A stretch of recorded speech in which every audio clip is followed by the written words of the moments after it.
Top five, top five, top five. Yeah, girl, you ready to do this? You ready to count this thing down? We're doing the top five, heard? Yeah, let's set it off with 1, 2, 3, 4.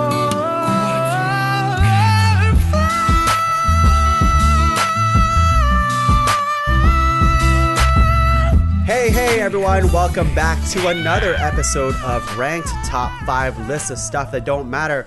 I'm your underwater host, Tuong. We're in a submarine today. No, you know what? I don't even need that. I can scuba dive. Actually, no. I'm already talking about how good I am underwater. I can barely swim. I failed my 3rd level swim class 3 times before I passed. And I only passed because of money. So with that, I have, 3 other guests today who might be better underwater or better swimmers. I don't know, but they are experts on sea creatures. And that's it. That's basically it. They have a very limited knowledge to them.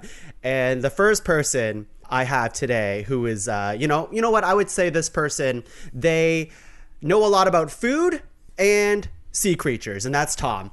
Tom Zalatnai, everyone. That's right. Yeah, Tuong, thanks for having me. I do, in fact, know a lot about food and also a lot about sea creatures. Fun fact, I also failed swimming lessons a whole lot as a kid. And one time when I was, I think, 19, I was at a sleepaway camp for a week, and I was staff, I was a CIT, and I'm pretty sure I failed my swim test that summer because I couldn't tread water for more than 5 minutes without starting to feel like I was dying. 5 minutes? That's a long time to tread water, though. Yeah, I think the test was you had to be able to tread for 10. Oh and my I God. got to 5 and died.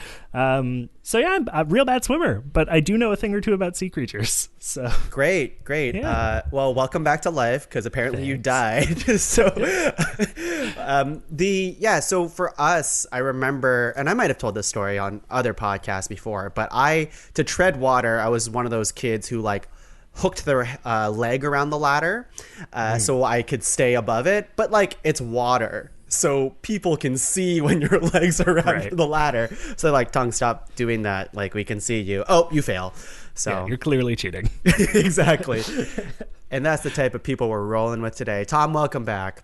Thanks for having me back. Excited to be here. I'm excited for you to be here too. But of course, we can't start this podcast without, introducing the rest of the guests. So go ahead, pick one. Sure thing. Yeah. Well, you know what? Why don't I start with the newbie? The new person who's here for the very first time entering the pod cavern. He's one of my co-hosts on the Natural Toonie podcast, which is our Dungeons and Dragons podcast, where we do fight a decent amount of sea creatures, certainly a non-zero amount at least. This person, I don't know what his relationship to water is like beyond that. I know he's from Maine, and I think Maine is fairly coastal, so I'm going to guess that he has some kind of relationship with sea creatures, if only lobster. Let's give a welcome round of pod cavern applause to Greg Schulz. Hello, it's me, your aquatic master, Greg Schulz, Master. here to school everyone on sea creatures and the underwater depths. My background with water actually goes back. I grew up in what is called the Belgrade Lakes region. I passed all my swim classes immediately upon taking them, and your spin classes too. And my spin classes too. They start us young up here. And my aquatic story that I would share is that I used to be in the Scouts, and we had a aquatics themed track and then an outdoor adventure track. I was in the outdoor adventure track, but then we had a game of water dodgeball, and I won the game for the outdoor adventure track by pelting 2 people in the face with a dodgeball. Wow. And it was only me against 4 at the end, and I managed to take all of them out. So, just, that's the highest point of life right there. Yeah. Oh, yeah. No, it was great. I was 10 or 11, so I was yeah, I'm the best. Ha ha. Wow, Greg. Well, I'm looking forward to. Hopefully, you don't take us out. We're doing this, episode remotely, but I'm starting to get wary, like that you planted something around here for someone to throw something at me if I disagree with you. If you have any plumbing nearby, you might want to look out. That's all I have nearby. Okay. Well, Greg, I'm very happy to have you today, and really happy that you came today prepared and in your lifeguard uniform right now. I can see you're in swim trunks right now. Which is wild, because I was never a lifeguard, but I just have this on call whenever anyone might. I get it. I was never a sexy nurse, but I've got that outfit. Yeah. Great. You come prepared for the job that you want. That's right. Greg, can you introduce the final guest today? I can. This final guest is another co-host. I guess co-host, that's the title. Also, I don't consider but Tom said, so yeah, yes, a fellow co-host on Natural Toonie, playing the, is it teacher or? It is the nature teacher. Nature teacher. Tiefling. Tiefling, that would be Kendalyn Aldridge. Hi.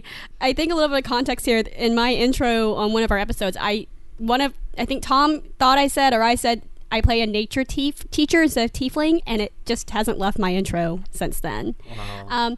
I am great with water. Are you? Yes. I just wanted to be in the water. I love water. I've never failed a swim class. I don't know if I had swim lessons, but not at like a class. I'm also really big into Fae, F-A-E, fairy lore, Fae lore, and sea creatures.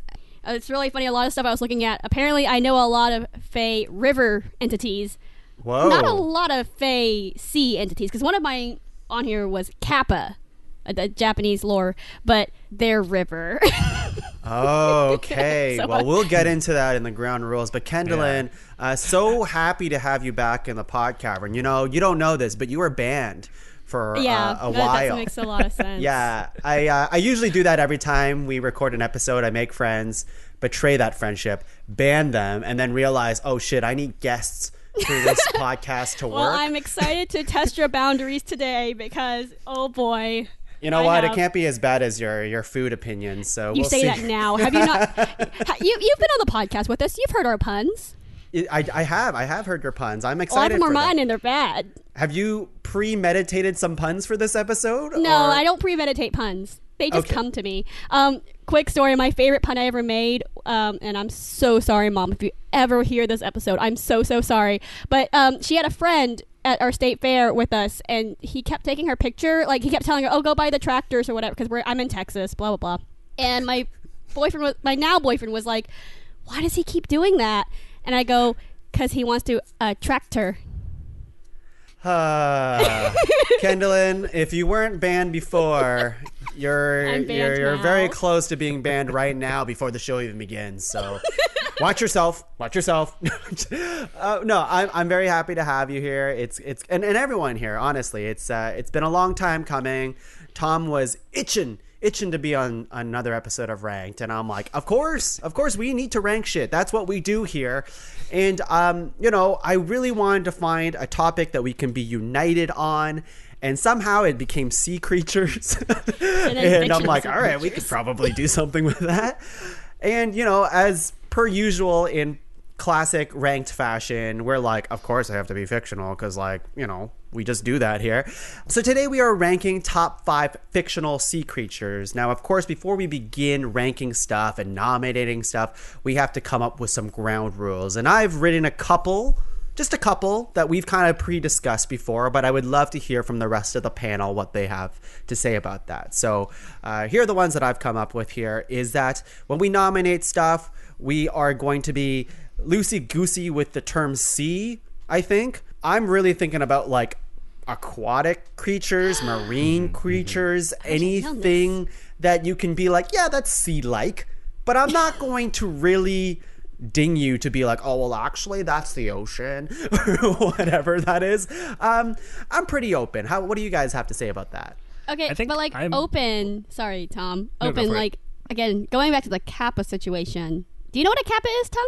I've heard of this. So, long story short, it's like a almost toad-like creature that, like, the only really way to kill it is to hit its head. It's the top of its head off because it's like a teapot in a way. It shows up in Harry Potter for one of the classes in the books. It's also in Lost Girl, but like that's definitely river. So Okay, and like then you have the Loch Ness monster that's in a loch.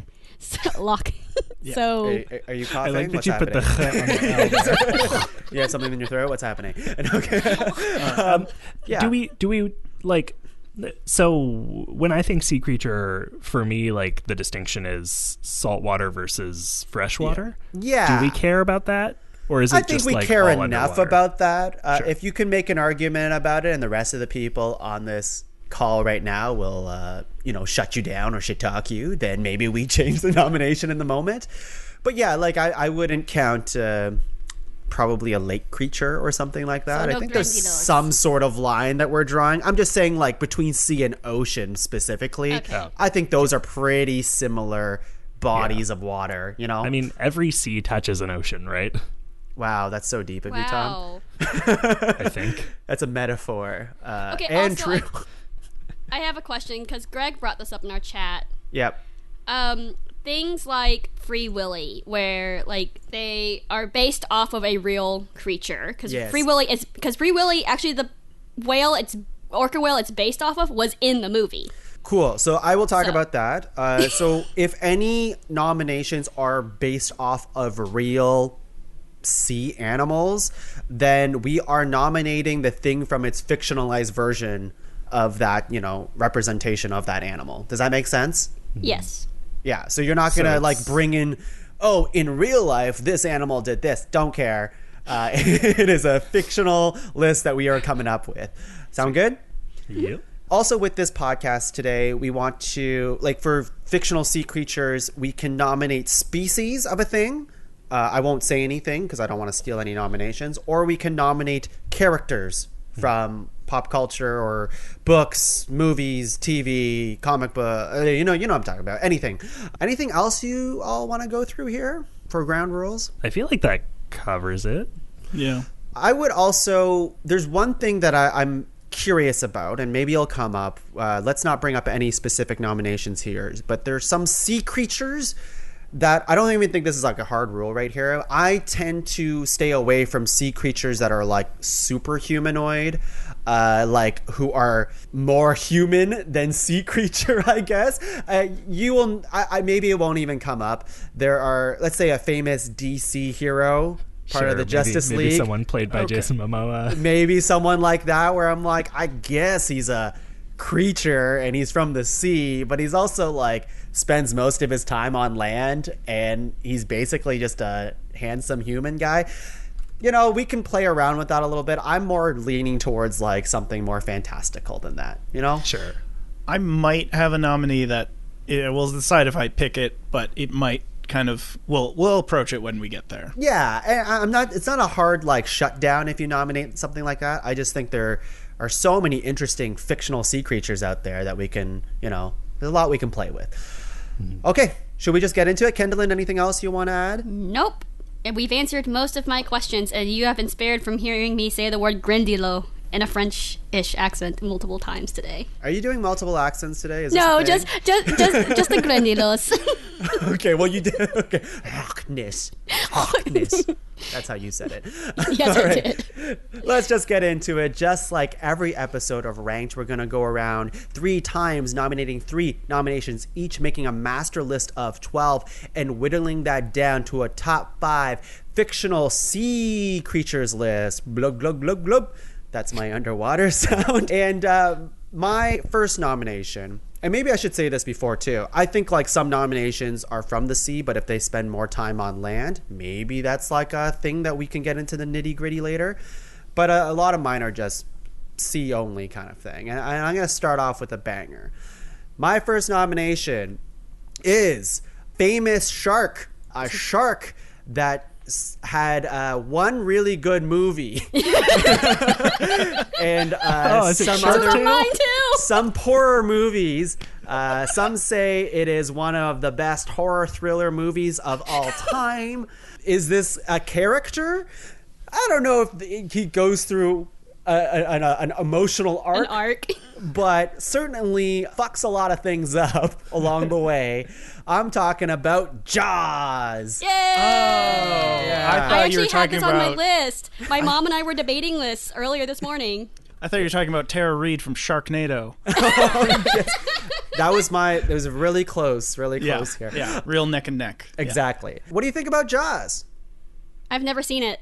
I'm okay with Jaws. I think Jaws is one of those ones that's really, really skirts the line between fantasy and real life. Yeah, But what does he do that I'm okay makes with him it. mystical?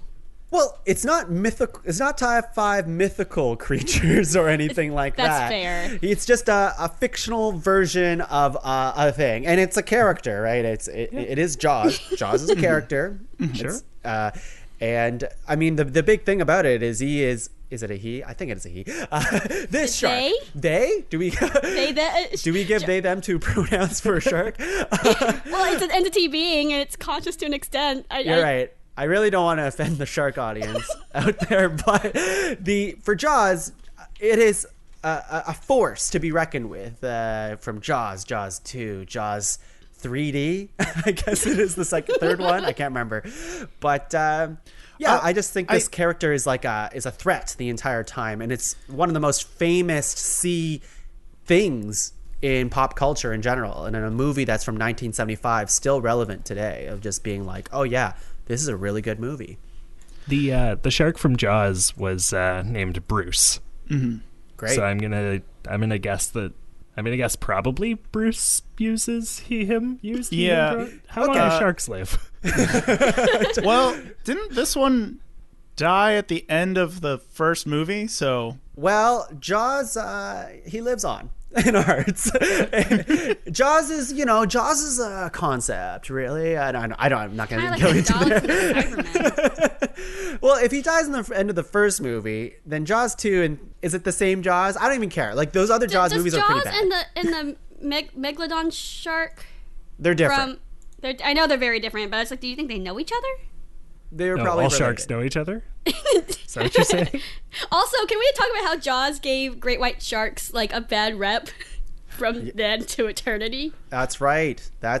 We're all scared of great white sharks. I certainly am. That's all I have to say about Jaws, is that he is a very popular sea creature. Who comes with his own theme song. Comes with his own... Dun-dun, Dun, dun-dun. dun. I think that's all And we that's can go all we without know. I think that's all we can do without copyright. That's right. I don't want to get dinged. Okay, let's move on. Tom, what do you have as your first nomination? Sure, yeah. Guys, I have a question for you. My first nomination today is one who I think probably needs no introduction, but I'm going to have you guys all help me with my introduction for this character. So first and foremost, I want to ask you guys, who lives in a pineapple under the sea? Oh my god. I had this on my list too. Patrick Starfish. How did you know? Squidward the musician. Yeah, my The first squirrel. nomination. My first nomination today is, of course, everyone's favorite underwater sea sponge, SpongeBob SquarePants. I think when we're talking about fictional sea creatures, we would be remiss not to mention SpongeBob, who I think crafted the comedy of a generation, who continues to put out new content constantly. They're still making that show 10 years later. And, I cannot find anything wrong with SpongeBob beyond the things that are, character flaws that he has in order to be entertaining. I think he's perfect. Fun fact, I actually was banned from watching this show as a child, so... Kendalyn, I'm not surprised. You're banned from everything these days. So I understand the memes, but as what the memes are trying to say, but I don't understand the context from the show that it's from. I had someone ask me that once, what do you do with the SpongeBob memes? But from what little I've seen, it's mostly entertaining. Yeah. It's very entertaining, I think. Greg, what do you think about SpongeBob, specifically his pants? A little tight. Got annoying laugh. Yeah. That's my SpongeBob. Pretty good. I'm ready. Good. I'm ready. From all accounts, good chef. Despite managed to get a good sear on a Krabby Patty, despite being underwater, which That's I think is a feat. Yeah. Yeah, I actually watched the SpongeBob musical. a couple years ago, and that musical, you're like, SpongeBob musical, what a sellout. That musical's very good. I've seen someone do like a TikTok from it, and it's so good. It's so good. The story's good. The songs are good. And I'm bringing this up not only because as a plus to SpongeBob for just, coming up with this musical a few years ago and still like killing it. But in that musical, they identify the species of SpongeBob. Like, it's not just a sponge. He is Aplycina fistularis, which is a yellow sea sponge commonly found in open waters. But, okay, wait, I have a question though, because in one of the 3 episodes I've seen of SpongeBob, they do go up to the surface, and I believe that he is a sponge. A literal sponge. Am I like correct? A household sponge. He can be all of these things, Kendalyn. It's a cartoon. I totally count SpongeBob as a sea creature, though. Yeah. No. He's a sponge that lives at the bottom of the sea. It's in the song. All right. Greg, what do you have as your first nomination? Given the first 2 nominees, I feel like I'm going in a more almost brutalist approach on this, because my first nominee has been in the news lately as of recording, does come from the sea, and we can debate this how we want to do it, but that would be the king of all monsters, Godzilla.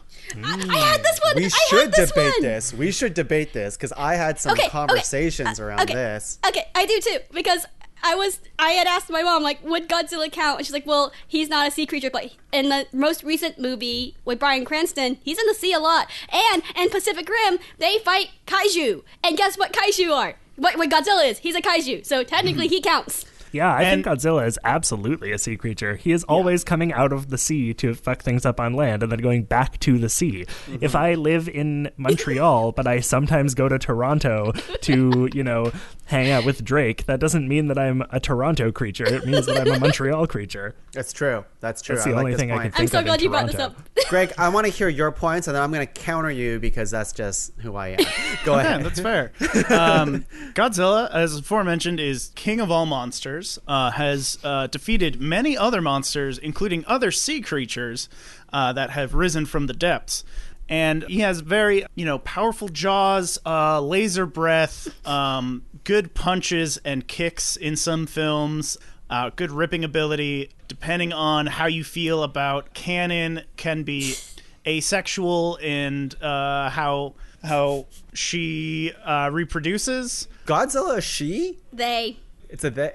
Well, because I think they say he at some point, but like apparently I'm not that big into Godzilla lore. Well, okay, so the specific thing I was mentioning was Zilla, which is from the Godzilla 2000, which technically isn't Godzilla, but it is also considered Godzilla. I don't know. It's there's a gray area, and that is the one that reproduces asexually. I gotcha. Who was referred to as she. But then in the classic films from Japan, where Godzilla was basically a stand-in for the atomic fallout of the nuclear bombs being dropped on Japan, I believe Godzilla was referred to as he. And then, went on to befriend some folks, or begrudgingly would rise from the depth to counteract things like Mothra, or another sea creature, Ebera, who's basically a giant lobster. Literally rips the claw off of Ebera and then snaps it in front of them, mocking them. My question to you, Greg, and I love this. I love how into Godzilla lore you are. Godzilla came up with another podcast that we just did recently too, which is great. So we're having a running theme of Godzilla now. But with Godzilla, I was asking this question to a couple people, and I'm open to the discussion on this because Godzilla is from the sea. Godzilla rises from the sea. It totally makes sense. Almost seems like a technicality that Godzilla's on, because does Godzilla, and this isn't a necessary thing, but does Godzilla swim or do any of anything once they rise out of the sea, or is it mostly just rise out of the sea and just fuck up cities and stuff. Absolutely swims. I don't know if you've seen the trailer for Godzilla versus Kong, which it dropped within the last week or so. And there are specific shots of Godzilla swimming at the surface and just plowing through destroyers for somebody's navy. And on that note, like again, the only one I've seen, which with Bryan Cranston from like 2013, 2014-ish, Godzilla, because, special effects is expensive and they don't show a whole lot of Godzilla because of that. They spend a lot of time swimming. Like they literally follow Godzilla in the ocean to find Mothra. Or get 5 minutes of the movie. I will take this nomination. I will. But watch yourself, Greg. No, just kidding. Kendalyn, what do you have as your first I'm going to start with something more mainstream since this is where we've gone. But Gyarados? Yeah. Okay. Wow. Hell yeah. All right. And you're talking, of course, of the Pokemon. Yes, Gyarados. I am talking about Gyarados. And I guess in that regard, you can include Magikarp because Magikarp does evolve into Gyarados. But Gyarados is a great Pokemon.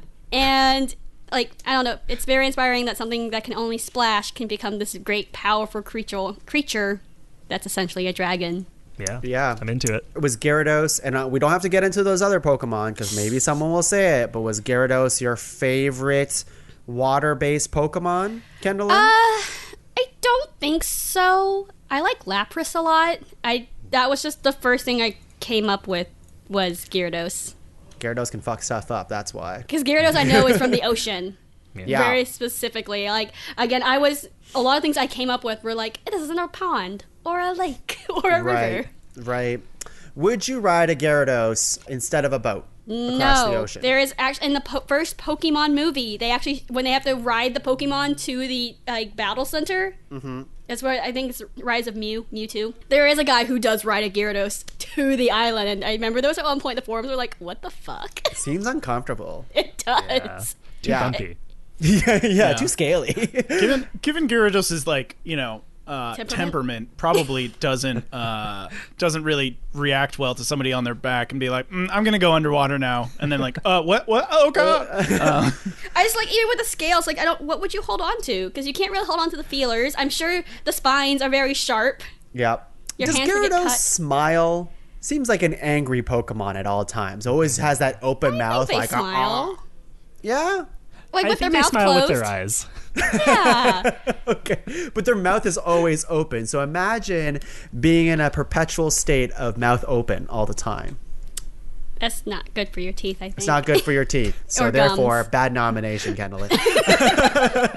Oh, just wait. All right, let's go into round two. What a strong round one. I really love. There's a bit of a mainstream going on here, which is great. But we have some really hard hitters off the top. So really, really love this. But let's just keep going in round two. In round two, I'm going to go a little bit more off the beaten path, I guess. I want to get a little bit more nerdy for round two. A little bit more, I don't know, something that the layman wouldn't understand. But I'm sure this group would, considering we're all nerds. So my second nomination was introduced in Lovecraft. It's a Lovecraftian creature. I think you already know what I'm about to say because you're all nodding. Kendalyn, I can't see you, but I know you are nodding. I'm looking at you. I don't know what Lovecraft is. Okay, well, I'm talking about like an elder god, I guess, that lives at the bottom of the sea. It's Lovecraftian. Yes, I'm talking about Leviathan? Cthulhu. Cthulhu. Yes, that's right. For those of you who don't know, I'm reading a description right now. It's a monster of vaguely anthropoid outline with an octopus-like head, whose face was a mass of feelers, a scaly, rubbery-looking body, prodigious claws on hind and forefeet, and long, narrow wings behind it. Lots of video games based on Cthulhu. Lots of adventure games based off Cthulhu, and just novelization of Cthulhu. So I'd like to hear from this group here. What are your thoughts on Cthulhu? I actually don't know that much about Cthulhu as I do the Kraken or the Leviathan, but it's a pretty strong choice. Very powerful, very scary. If you play the RPG of it, you die. a lot, is what I've told. been told. Yeah, it's a big bad. So I have slight issue with this nomination. Oh yes, I will give say. it to me. Give it to me. So Cthulhu does rise from the ocean, from the depths. Is often referred to as a deep god, but Lovecraft originally, I believe, described as a cosmic god. Okay. Thus, might be actually from like space, and came through a portal into the ocean. Okay. Which is why I'm like a little. I see the distinction. I don't love it.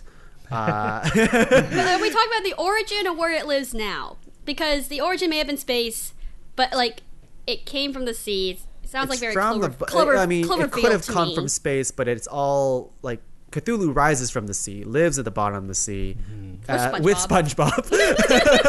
Lives in a pineapple under the sea. SpongeBob. I mean, if you look at pictures of Cthulhu, a lot of it is just Cthulhu hanging out in water.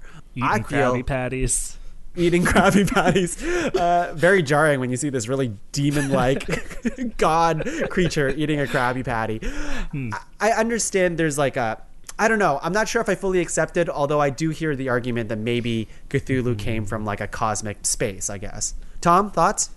My feeling is if Cthulhu, say, shows up in the ocean via cosmic portal and then chooses to mostly be in the ocean, I think that to deny Cthulhu its status as a sea creature is akin to denying refugees their status as citizens of whatever country. I actually was going to make a reference to this. Like, did it go through the process of getting its sea green card, a literal sea green card? For those who don't know, I work in immigration.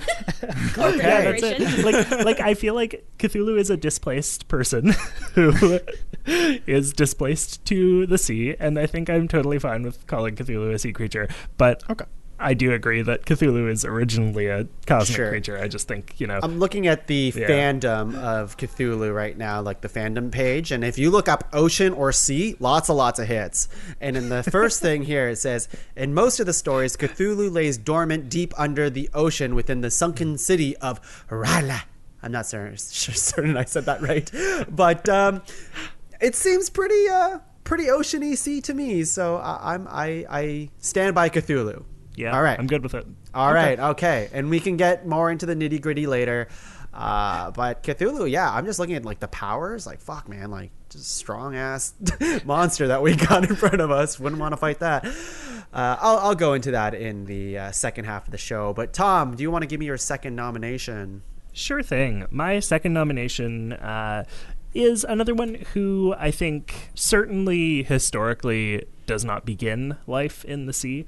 And, depending on how much we want to get into spoilers, doesn't necessarily end life in the sea, but who, in the form in which we know them, spends a vast majority, if not kind of entirely, their time in the sea, functioning both as a travel companion and as a vessel on which you can sail from place to place, popping out via a crystal in your pocket to give you information as you go, hitting you with a every time that he needs to communicate with you. My second nomination today from The Legend of Zelda, The Wind Waker, is the King of Red Lions. Whoa, this is a crazy nomination.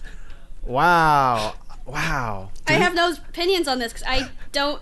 If my boyfriend was here, and then we could have him in that picture you showed him, Tom, then he could have an opinion. I'll have to ask him about this because... Wow, that's deep in the Zelda lore. So the King of Red Lions is Link's boat in The Wind Waker. And minor kind of massive spoilers for anyone who hasn't played the game, he's also the King of Hyrule. But for the majority of the game, he is a boat. And he does not become a person until kind of the last dungeon or whatever. He's a good boat. He's a great creature to have with you in the sea. And that's it. That's my second nomination. Who better than a talking boat? I have a question. This is nuts. Yes, Kendalyn, go. So, if he's a boat, does he stay only on the sea, or does Hyrule have lakes and rivers? Is he just a boat of all waters? You can't pick him up and carry him onto land and bring him anywhere. So any body of Okay. water that he enters is Has to at be from least the sea. connected to the sea. Like there's a Okay. couple, you could make arguments that there's probably a couple of straits that he like passes through in various places. Sure. But maybe a harbor here and there. But no, he's exclusively on the vast seas of Hyrule. Greg, what are your thoughts on the King of Red Lions here? If I really wanted to nitpick, I could make a comment of like, I don't know, kind of like rides on the sea, isn't from, but you know, I think I'll let it go. I think that it'll was be okay. my nitpick as well. Also, like technically, human, which is I guess a creature. Like that's my real nitpick. If it was just a talking boat, Well, then a Hylian. yeah, I guess like. Hylians, like they're basically humans with elf ears. Let's be real. Like They're half elves. Okay. Yeah. this is a tough one for me, Tom. I want to let it go because I think it's hilarious that you nominated it. But like, if we're getting down to it, like the boat never goes under the sea. Doesn't. It's just a human guy who's transformed into a boat. I think there's a whirlpool at one point, isn't there? You could make the case. It's true. He does sink sometimes. Yeah. Let's hear some final thoughts from Greg and Kendalyn if we accept this nomination. I'm pretty open. I think it's like you're towing a line here, It is Tom. towing a line because It's like tough. because like when you said that and here's the thing, I've been watching the show Magicians for about a week now. I love it, and they have a boat made of sentient trees that rides in the sea called the Muntjac, and it's kind of like and this tree doesn't, well, it does not physically talk, it does communicate, but it is on the sea, it also flies, so it's kind of like in the same regard of this boat. But this boat's like a human. Like, this boat is. If this boat was just a talking boat, I'm like, fuck Okay, yeah. but when you ask the human, okay, if you ask this king, are you bound by the sea? They would have to say yes, right? They are bound to the sea by the boat. I think so. I think it adjacently counts, in my opinion. Huh. Greg, final thoughts if we let this go? I mean, if we let it go, then that works for me. It just means it's an auto cut for me later on if I'm being brutal. Like it's not gonna make it into. We're not in top 5 category. Like you know what? I think it's a bold nomination, but Yep. I don't know. All right, Tom. I'm Fair going enough. to let this. If you're satisfied with this being a sea creature, which I'm not, but I'm okay with you are, then I will take this nomination. But I'm with Greg. I'll probably chop it pretty quick. So, What happens if I decide to take it back? What do we do? Just I would let like you nominate logistically. something else in this moment because we're still in the nomination round. Usually, when we Okay. get to the second half of the show, if you fucked it up then, I wouldn't let you replace Sure. it later. Okay. You know what? In that case, if I'm not abandoning having a nomination, then maybe I will let the King of Red Lions slide because you're right that he is I was kind of being a shyster by nominating this guy. I just feel like he deserved the shout out, the nod. yeah. The recognition? Of course. Yeah. Okay. If I'm gonna go for someone who is like no dispute a creature of the sea, then I'm going to go in a slightly different direction here. And my second nomination, I'm not going to give a whole spiel about because we just wasted 10 minutes talking about a boat. I'm going to talk about somebody else that you ride in a Nintendo game, but this time underwater, and he can stab people with his face, and that is On Guard, the swordfish from Donkey Kong Country. Hell yeah. Here we go. All right, here All we right. go. Now we're talking, Here we go. baby. All right. You know what? That's all we need. Yep. That's all we need. Just Greg, go. Not much of a story except that you press that button and it sure pokes some stuff underwater. Sure does. Yeah.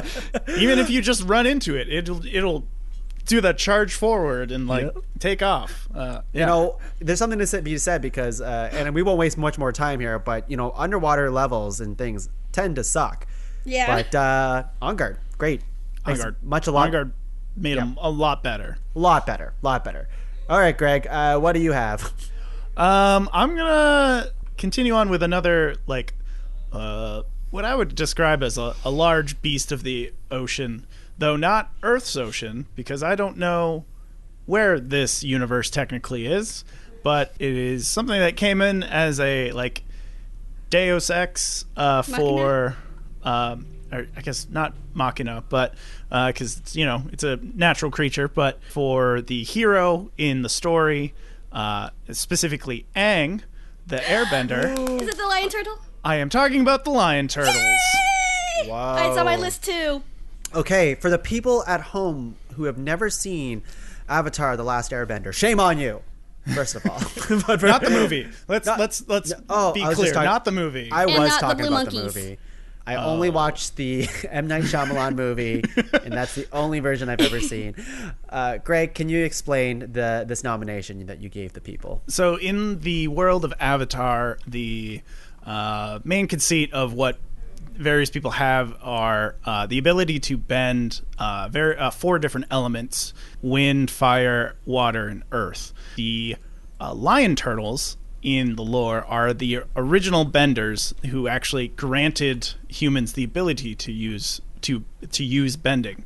And in the final, or the penultimate episode, I believe, of Avatar: The Last Airbender, a lion turtle appears to Aang and shows him how to energy bend, which is to move the flow of energy within their body to either turn on or shut off this kind of bending. Now, it is also probably worth noting that the lion turtles are, island-sized turtles that swim in the ocean and sometimes appear towards the surface, but they are great colossal creatures. They are known for their wisdom and also for their massive abilities. So yeah, that's a quick rundown of lion turtles. Yeah, I love it. I also, unfortunately, doesn't show up in the M. Night Shyamalan version, so maybe There's a doesn't. lot Well, of I'm things glad I in could educate you on that. Yeah. No, Greg, I love this, and yeah, great nomination. Kendalyn, what do you have as your second nomination? I want to add to the lion turtle that it's also I think it's loosely based off of dragon turtles in Chinese mythology and world turtles in, I think, what I just saw was Hindu mythology, because when I saw the lion turtle, I got really excited because that's something that resonates somewhere in when my mom was teaching me about my birth culture. And I think that's really cool because it's drawn in very much the traditional Chinese and Japanese way versus like the rest of the show. So that makes me really happy that was on your list. It was on mine too. Just a cool visual of the lion turtle. It's so so otherworldly. I think that's the best way to put it. fantastical, yeah. you look at it and you're like, it's a cool thing. It just is. Anyway, so my boyfriend just popped in and out. Okay. I was like, are you hurt? What's happening over there? No, I just got Did startled. Greg get you? Yes. Watch out for the sink. My second nomination is the serpent from Dawn Treader, which is in the Narnia series. So when they're traveling on this sea on the Dawn Treader, they go through this mist that turns your nightmares into reality. And Edmund sees this little serpent on the map way in the beginning of the movie, and they tell him the very cliche, "Don't think," and oh no, and he imagines this terrifying serpent creature with hood and wings. Not wings, but I'm sending it to you. It is easily one of the most terrifying sea creatures I've seen. It opens itself up to hood and throws barbs at the boat. Yeah, that's a freaky looking thing right there. I remember being scared of this thing when I read the book as a kid, just as a concept, and then I had not actually seen the movie until just now when I so Googled good. images, and it's freaky. They did a good job of bringing that to life on the screen. When y'all said fictional sea creatures, this was the first thing that I thought of because it's so it wasn't just enough for them to make this sea creature. They had to give it barbs and constrict the boat at some point. It's so unsettling, this picture, because it's kind of opens itself up and it's all gross and bloody and this was a kids movie. This was in 2011 or so. This was still a kids movie. Yeah, you remember Chronicles of Narnia when they were trying to make that a thing? That's I love Narnia, but I remember it was supposed to be on par with the Harry Potter movies, and they were really pitching it hard to be you should care. They're good in their own right. My sister and I both really love Prince Caspian and Dawn Treader. There is a 80s or something version that was like a TV series that goes all the way up to Silver Chair. But this was before like actual CGI, so like they had humans in a beaver costume, and that was also somewhat terrifying. Oh man, human in a beaver costume was my next nomination. It would be, Tom. Now, for those who are diehard Narnia fans, I guess you could argue that this isn't a real sea creature, because even when they do defeat it, it does turn back into mist. But it is imagined of a sea creature that was on the map. So I take it. That's a crazy distinction. That I want to make sure that disclaimer was there. Sure. Because it technically is a figment, but it's a figment of a creature that he saw on the map. I guess so. If someone came to us and messaged us in, we'd also have to ban them from the podcast. Okay, so is it just called Serpent from the Dawn Treader? It's just called Serpent. Serpent? Okay. Then let's go to round 3, the final round of nominations here. And this is nuts because I was going to nominate a serpent, but I want to have a rounded list. Like Kendalyn, there's a little bit of a pattern with you because Gyarados is kind of serpenty, to be honest. So I see where your mind's at with sea creatures. So I'm going to go away from that. I'm going to step away from that and maybe do something that's super obvious. It's a nomination that be weird if it wasn't said, and we don't have enough of this species at all on this list. And I'm talking about a mermaid, the mer creatures if you will. And there's, several mermaids in fiction all over the place. All right, okay, I have a question. Are you including Ursula in this category? I'm talking about mermaids, Kendalyn. I'm talking about the mermaid, the little mermaid, Ariel. Okay. Yeah, because she's like the most popular. I don't know. It's one of the most popular Disney films. Let's be real here. Yeah. And in terms of, if we talk about Disney, already huge entity across everything, and one of the most popular movies, then Little Mermaid has to be up there in terms of like a fictional sea creature, right? Sure. Yeah. Works for me. I agree with this. Now, I'm obviously talking about her when she's in mermaid form, because spoilers for The Little Mermaid, she does become human at the very end. And then in the original book, she becomes like an angel. So so that takes like away. a wind spirit or something. That's right. So only when she's a mermaid am I taking her as the nomination. And, let's be real, she's like 16 or 17, very young. She spends a lot of her life as a mermaid. So just that version. Yeah. Do we agree? I'm good with it. Yeah. Great. Yeah. Great hair, great voice, catchy songs, friends Great with the crowd. collection of stuff. Spoons, even. Thingamabobs. Gadgets That's and right. gizmos aplenty. That's right. I'm glad we all know the song. What's its galore? You want thingamabobs? She's got plenty. Oh, Kendalyn, if you say any more lines, we're going to have to get dinged. So, Tom, what do you have? Yeah. Well, now I'm torn because I actually was planning to nominate Ursula next, and I feel like now I can't do that because you just nominated Ariel. You could, but I could, but I feel like I would want to very specifically nominate Titus Burgess as Ursula, and I don't think that I can do that. So I'm going to go in a slightly different direction on this one. My next nomination, my final nomination today, is someone who, to my knowledge at least, never actually spends time in the ocean, but I think you can make a really strong case that the amount of time that they spend on the ocean and the fact that they are definitely a species that can survive in the ocean means that they count as a sea creature. It's another boat. So my final, it is not a boat. I guess my final nomination today is everybody's favorite guy who takes you to a faraway tropical island / guy who drives a taxi / guy who drives a bus, Cap'n the Turtle from the Animal Crossing series.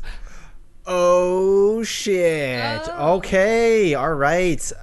Into it. I think Cap'n, despite, the obvious that he does not go into the water directly, he sings sea shanties, which we all love this time of year, apparently, and takes you places, and he's just so iconic and wholesome, and I think that he needs to be on this list. I love it. You got me at Animal Crossing. Anything Animal Crossing, I'm like, oh, yep, you win. Unfortunately, we don't see this turtle in New Horizons, right? Like, I haven't seen him once. I don't think so. Yet. I'm sure he's coming. Do we not? Not that I know of. Actually, I don't know why I'm even like second guessing. I played like 450 hours of this game. We don't. He's not in the game yet. Yeah. Wild. Yeah, but his poster is there. Like, you can like get like pictures of him and stuff. So I'm sure he's coming. He's got to be, right? He's too cute not to be. Yeah. Yeah. What do you like about Captain? Like, what is a feature that you like about this dude? I like that, just like any sort of cab driver / little like ferry boat guy, he will always tell you one of like 6 jokes or one of 6 stories or one of 6 songs. And it's like, no matter how many times you get in his boat or his cab or whatever, he will always consistently, like, if you meet him more than like 5 times, you've heard everything he has to say, but he's still really pleasant to be around no matter how many times you hear the same crap over and over again. Yep. And I think there's something really nice about a sort of, while we're talking about fictional characters, I think there's something nice about a realistic touchstone in something like Animal Crossing, where, like, it's nice to have a little bit of that, like, mundanity that a character like that can bring. For sure. In a game that's otherwise really fantastical. I'd like to read a description and stuff from the Animal Crossing fandom here, and that's Captain himself is a sailor by nature, referring frequently to his life on the sea and speaking in stereotypical pirate tones. He has also expressed a fondness for women and singing old sea shanties. According to Katrina, his singing irritates his wife to the extent that he is not allowed to be on the island. And that's so he has to be at sea. He has to be at the sea. Yeah. So his wife doesn't like him. That's an unfortunate thing. Greg, does Captain do anything for you? Captain seems like, great guy. I am not as well versed in Animal Crossing, I'll be honest. My first one was New Horizons, so I had to look up Captain and I was like, oh yeah, this guy. I've seen this guy all over a lot of different things, including basically any promotional art for any other Animal Crossing. What's his name? Captain. Captain. He looks like a kappa. I'll be honest, I have an affinity for turtles, so you know what? I like keep it. on rocking, Captain. That's right. And we don't have enough turtles here. So, Greg, give me your final nomination. Oh, this is tough. I feel good about my... There's one that's just like staring me in the face that's like, oh, this would be really on theme with the rest of the ones that I have. Go with your heart, Greg. I don't really want to do it. There's another one that, you know what? I'm going to do the first one that came to mind, and it might have been just because of what I was watching. And we can debate if this counts. I am talking about a Jedi Master. Okay. This would be Kit Fisto. Kit Fisto. Sell me on Kit Fisto. I don't know anything about Kit Fisto. What? Kit Fisto is probably one of the most beloved Jedi Masters to come out of the Clone Wars series. He is a Nautilin, which is a species that lives underwater in the ocean of their home planet.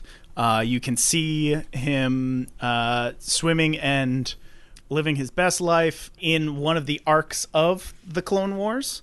And he wields a green lightsaber. He has a vaguely, maybe, possibly a Jamaican accent.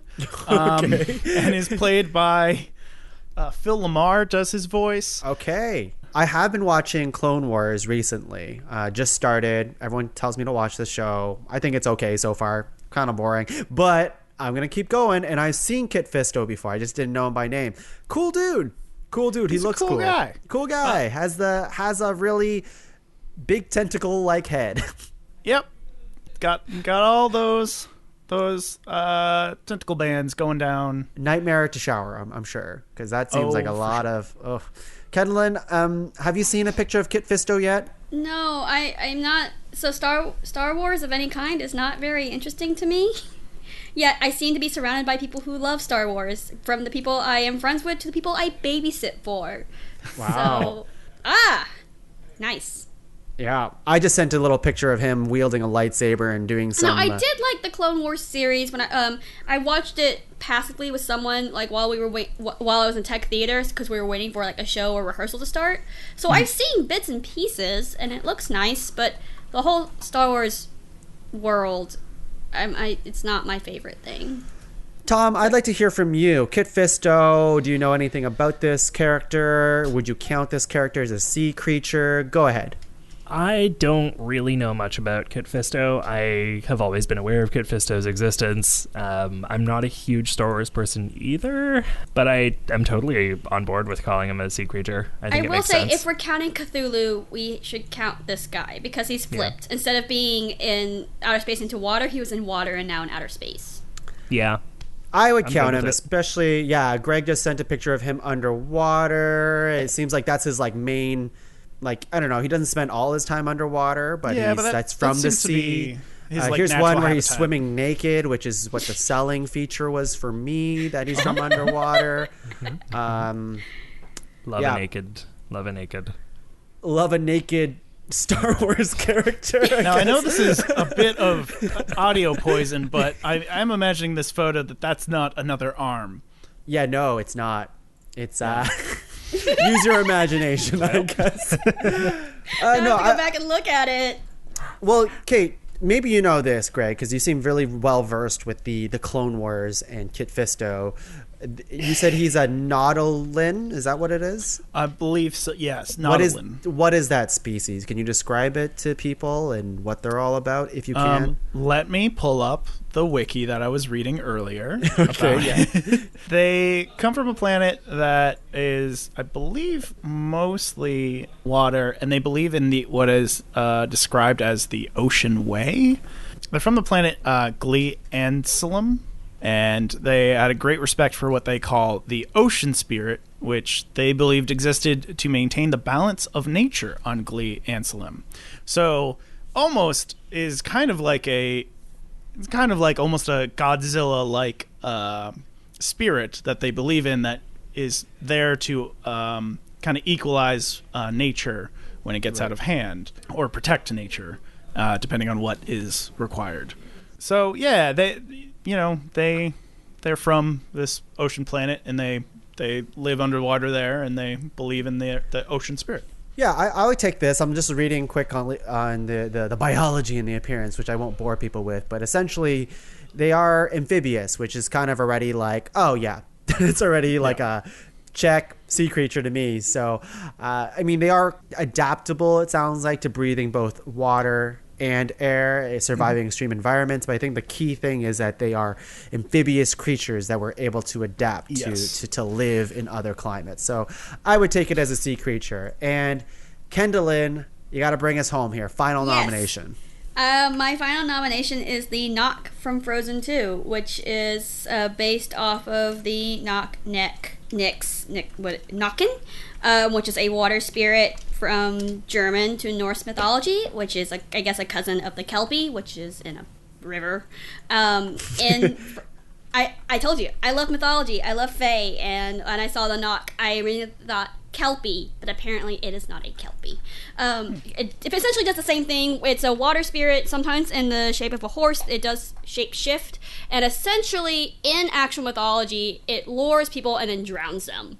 But the Knock specifically is from the ocean. It's the guardian of the Dark Sea. Elsa does not drown. Spoiler alert, she does tame the horse and she's fine. Damn it, I was just about to watch that movie tonight.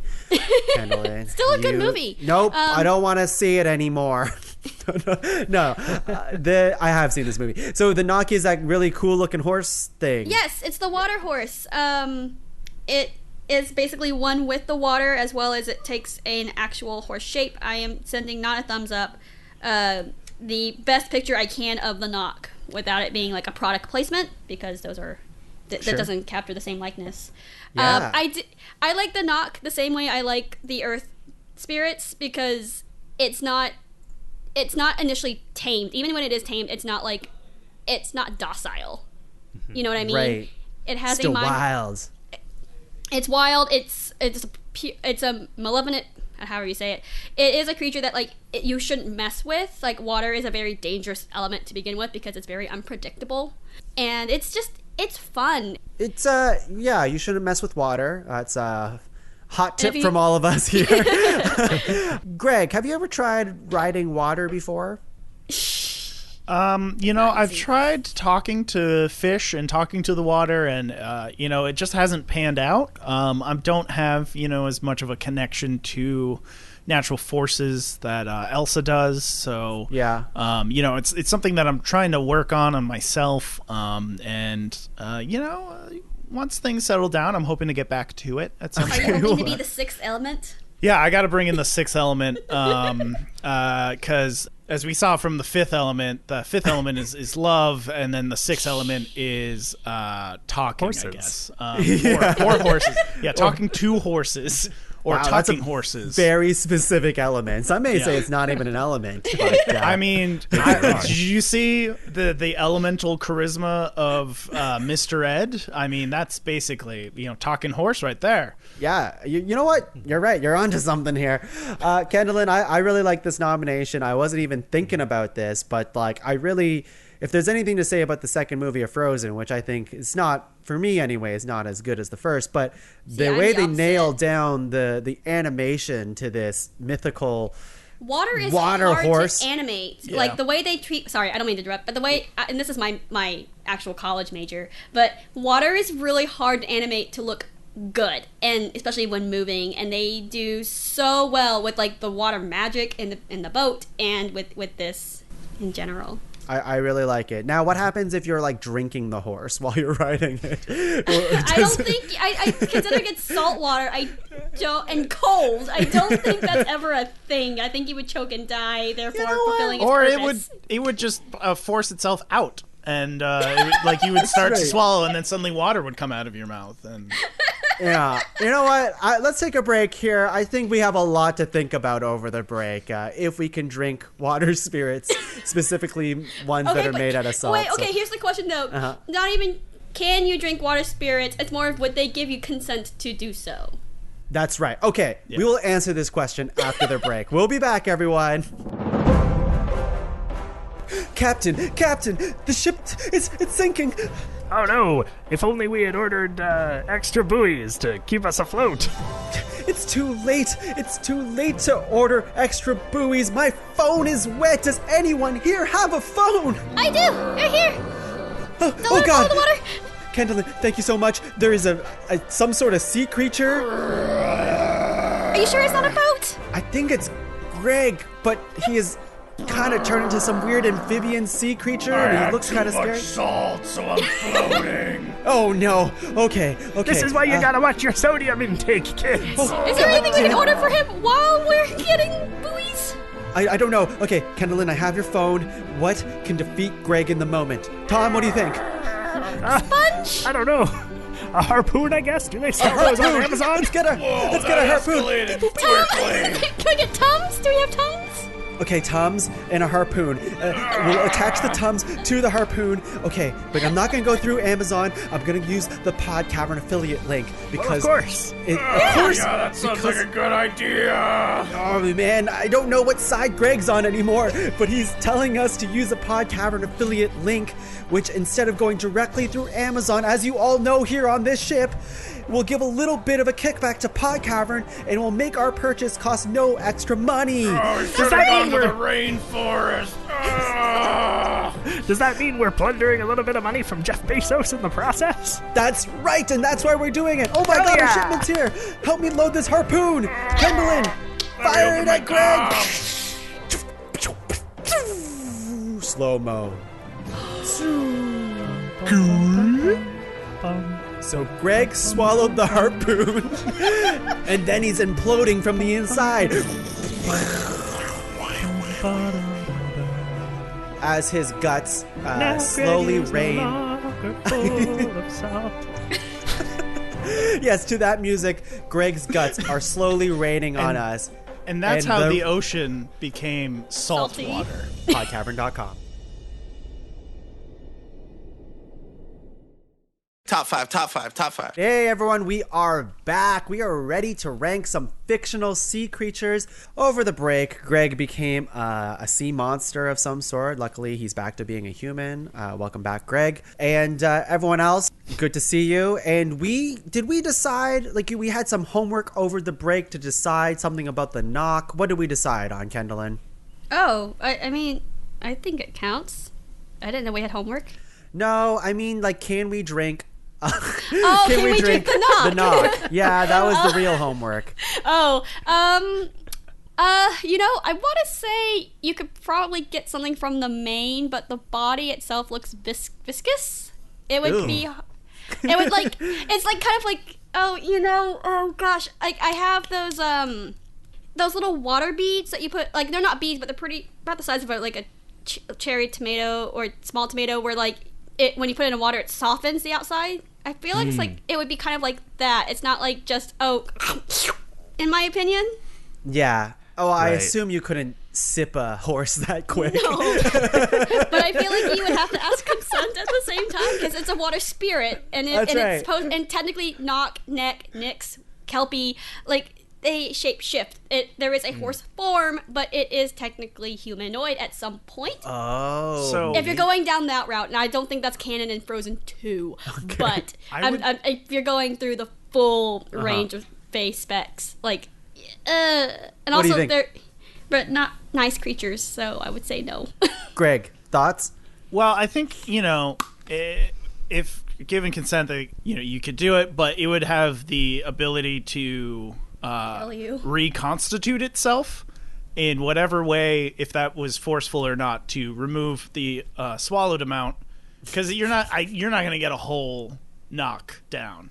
I don't think there's enough room, and the amount would then have to extract itself from your body in some capacity, right? Whether forceful or not, I think would be up to the knock. Yeah, imagine peeing out a knock. That would be pretty painful. But anyways, I'm glad we were able to settle that. And I'm sure this conversation will come back. Obviously, it's very important to us, fictional sea creature experts. But let's rewind a little bit. We came up with a list of 12 in the first half of the show. And that list of 12 is Jaws, SpongeBob SquarePants, Godzilla, Gyarados from Pokemon, Cthulhu, On Guard from Donkey Kong, Lion Turtle from Avatar: The Last Airbender, Just Serpent from the Don Treader, specifically novel or the movie, Chronicles of Narnia, Ariel from Little Mermaid, Captain from The Turtle from Animal Crossing, Kit Fisto, Jedi. He's a Jedi. He's also from Clone Wars, Star Wars Clone Wars. And, of course, we have the pea horse, the Knock. All right. With that, let's try to come up with our top 5 here. In fact, to be able to discern or figure out the best nominations, because all of this is very, very strong, let's go around and star nominations that we really like and want to consider for further consideration. So what I'd like to do is we're going to go around in a circle. I'll start with Tom. After they come back to life, still dying from the pea knock joke. And you're going to star a nomination that isn't one of your own, okay? So okay. Tom, go ahead. Oh, wow. I wasn't ready for the piss horse. Who is, really? Okay, so starring a nomination that's not my own. That's right. I think I'm going to give it to Ariel. Rephrasing that. I think I'm going to star Ariel, the Little Mermaid. I think that mer people are a really important group that need to be represented on this list, and I think that Ariel, being the representative of them makes a lot of sense to me. Would I have chosen Ursula myself if I had been given the option? Maybe. Would I have maybe even talked a little bit about Merbuys? Maybe. But if Ariel is our option, then Ariel should be starred. I love it. Greg, give me a star that isn't one of your own. I'm going to go with the piss horse, the Knock. Excellent. I love it. The Knock is super offended that We even brought it up as a piss horse. I'm sure. This is one, so you got to be very careful with plumbing because you never know. Wow. Are you in cahoots with the knock, Greg? Or the We might go back.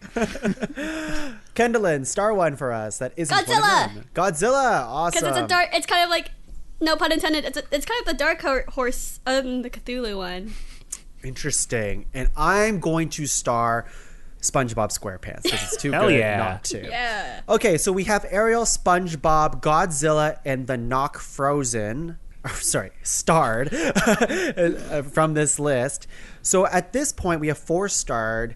We can star as much as we'd like. Hopefully not all 12. But is there any other nominations on this list that you really want to fight for? And now they can be your own. And we'll start with, let's say, Kendalyn. Is there any other ones on this list that you're like, I really want to talk more about this? I feel like the Knock is a really good contender, but I think out of all of us, we could talk the most about Gyarados. As much as I would love the Serpent to make it through, I think we just have a lot more knowledge on Gyarados. Okay. For myself personally, I like Gyarados. I'm going to star Gyarados right now. So we have 5 starred. I at least for the conversation, I would love to talk more about Jaws just to have that conversation and see where it takes us. Is there any other ones on this list that you're like, yeah, this probably should be talked a bit more about? I would like to star Lion Turtle. Okay. And Tom, any last other ones that you're like, we should probably at least talk about? Yeah, I would really like to star On Guard, if people are cool with that. Yeah. I think Great. that he has a lot. They. Yeah, I think they have a lot to bring to the table. I love how respectful this group of people are, that we are really worried about the pronouns of this Nintendo character. In consent. Okay, so that just means that Cthulhu, Captain the Turtle, Kit Fisto, and the Serpent from Dawn Treader are out. Yes. Are we okay with that? I'm fine. Yeah, I'm all right with that. Yeah. Because I guess I could have seen an argument for Kit Fisto. I would have liked Cthulhu to be in there too, but like, to be honest, I probably like a lot of these other nominations over Cthulhu. So I guess I can survive without it. And the Serpent from Dawn Treader, awesome looking serpent, like fucking cool and scary. But I think there's a lot more to these other ones, I think. Right, yeah. That kind of like make them more interesting characters, I guess. There's more lore behind the other one. Like, I love the Dawn Treader Serpent, but like, again, one is technically a figment. There's just not a whole lot you can go off of besides, yeah, it's cool and scary. Yeah. Okay, so with that, we have Jaws, Ariel, SpongeBob, On Guard, Godzilla, Lion Turtle, Gyarados, and the Knock. 8 starred. That's a lot starred. So the way we like to whittle this down at this point, because we have so many starred, is let's just determine if there are any locks on this list. And how that works is I'm going to read them all one more time, and you're all going to tell me if it is a lock or not. And if it's unanimous, that means it's going to move up likely into our top 5 list. Now, locks are not binding. There's just a way for us to kind of navigate through this. So here we go. Is Jaws a lock? Yes or no? No. No. Okay. No. Ariel, lock or no lock? I would lock Ariel. Lock. I would lock Ariel. I'm not there. Okay. Not there yet. I'm sorry. It's okay. SpongeBob, lock or no lock? That's a lock for me. It's not a lock for me yet either. Okay, Greg. I'm kind of caught in between. There's a lot that I'm like, I could see two taking one of these spots. No problem. And so that's where I'm kind of at. Don't have to explain yourself yet. On Guard, lock or no lock?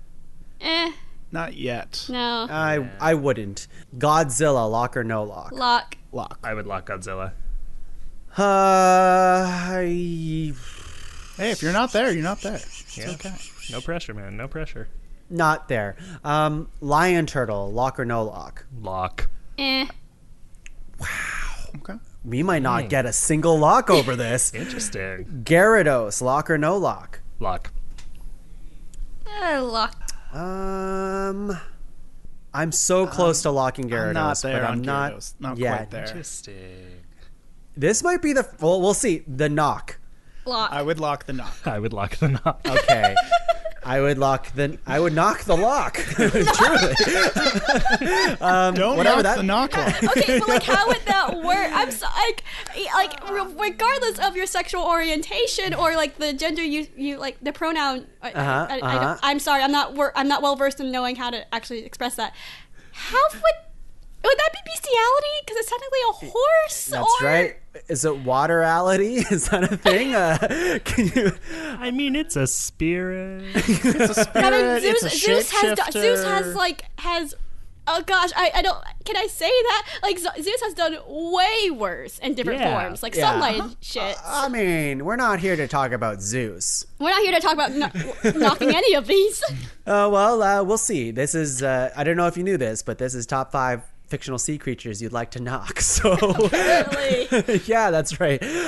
Okay, so that's crazy. Out of the 8 nominations that we had starred, we only locked one of them, and that's usually it's never happened before. Usually there's more of a consensus. So how about we just start with just going through these and figuring out what are the easy ones to cut. And for me, that's probably I'm gonna start making enemies here. Probably On Guard. Yeah, that's my thought. I think I'm okay with that.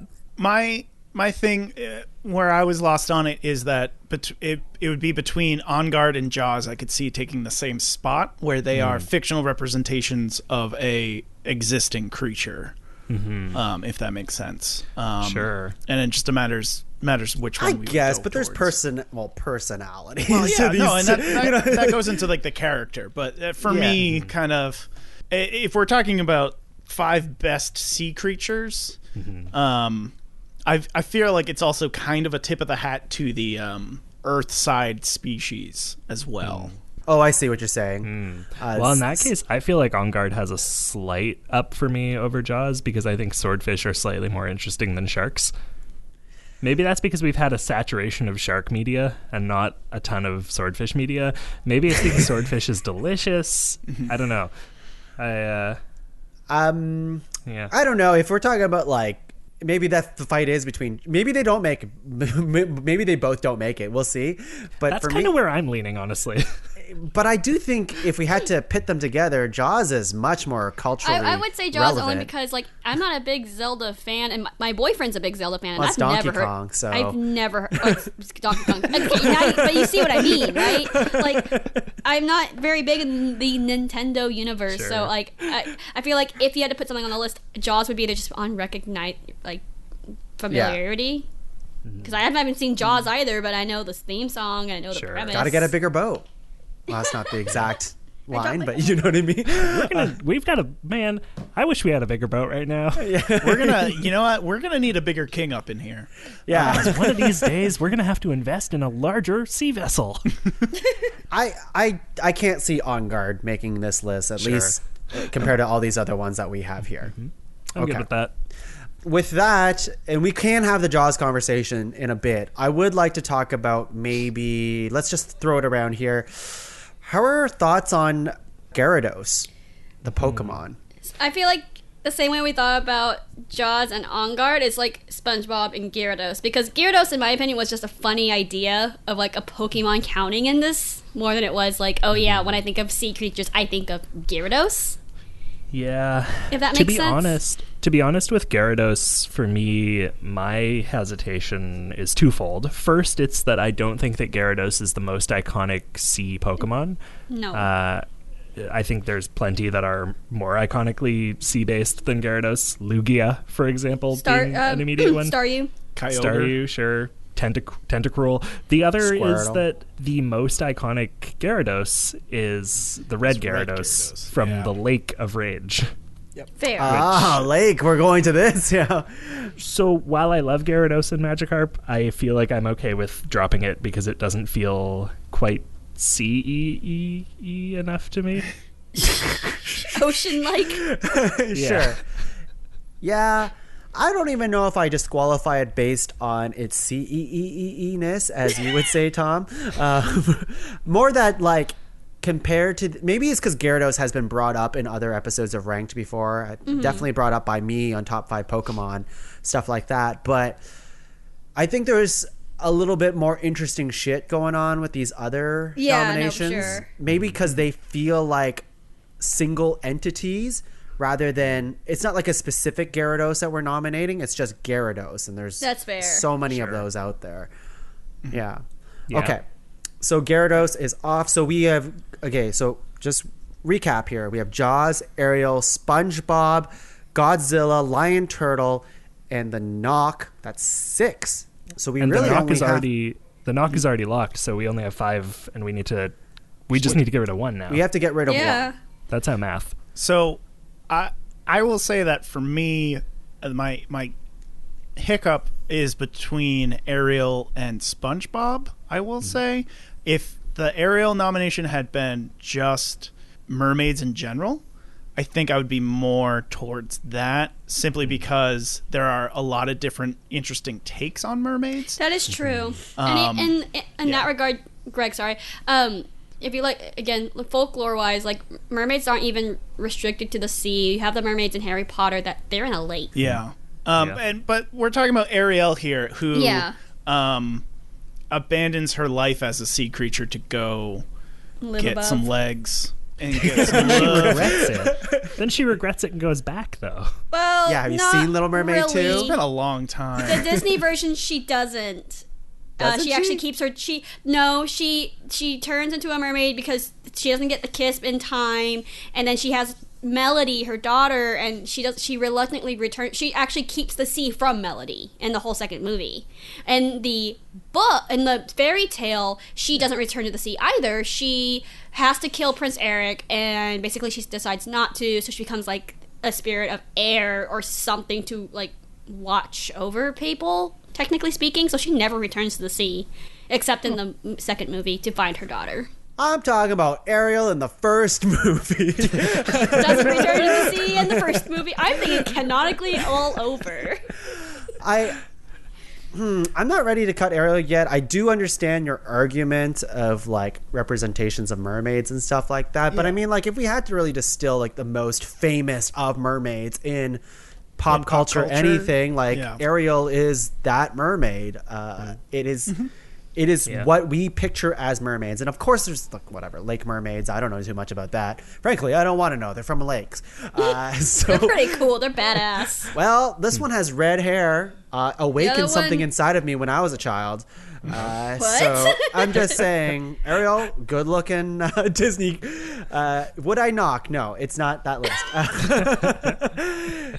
I'm not quite ready to give up Ariel yet, but I see your argument here. Now let's kind of navigate what kind of creatures we have on this list. Sure. Maybe that will help us, like, because we always like well-rounded lists. So we have a shark, mermaid, we have a sponge, we have like a lizard dragon, a lion turtle, and a horse. So like a water horse spirit. Yeah. I think where I'm at this point is the two, I think, for me that I would be most willing to let go of are Jaws and the lion turtle. I think between those two, the lion turtle is a little more interesting to me, if only because I think when we talk about fictional creatures, it kind of puts us in a situation where the most exciting and interesting ones are going to be the ones that are a little bit more removed from reality. And Right. like maybe that's a case for keeping Jaws on the list because Jaws is a little bit closer to reality.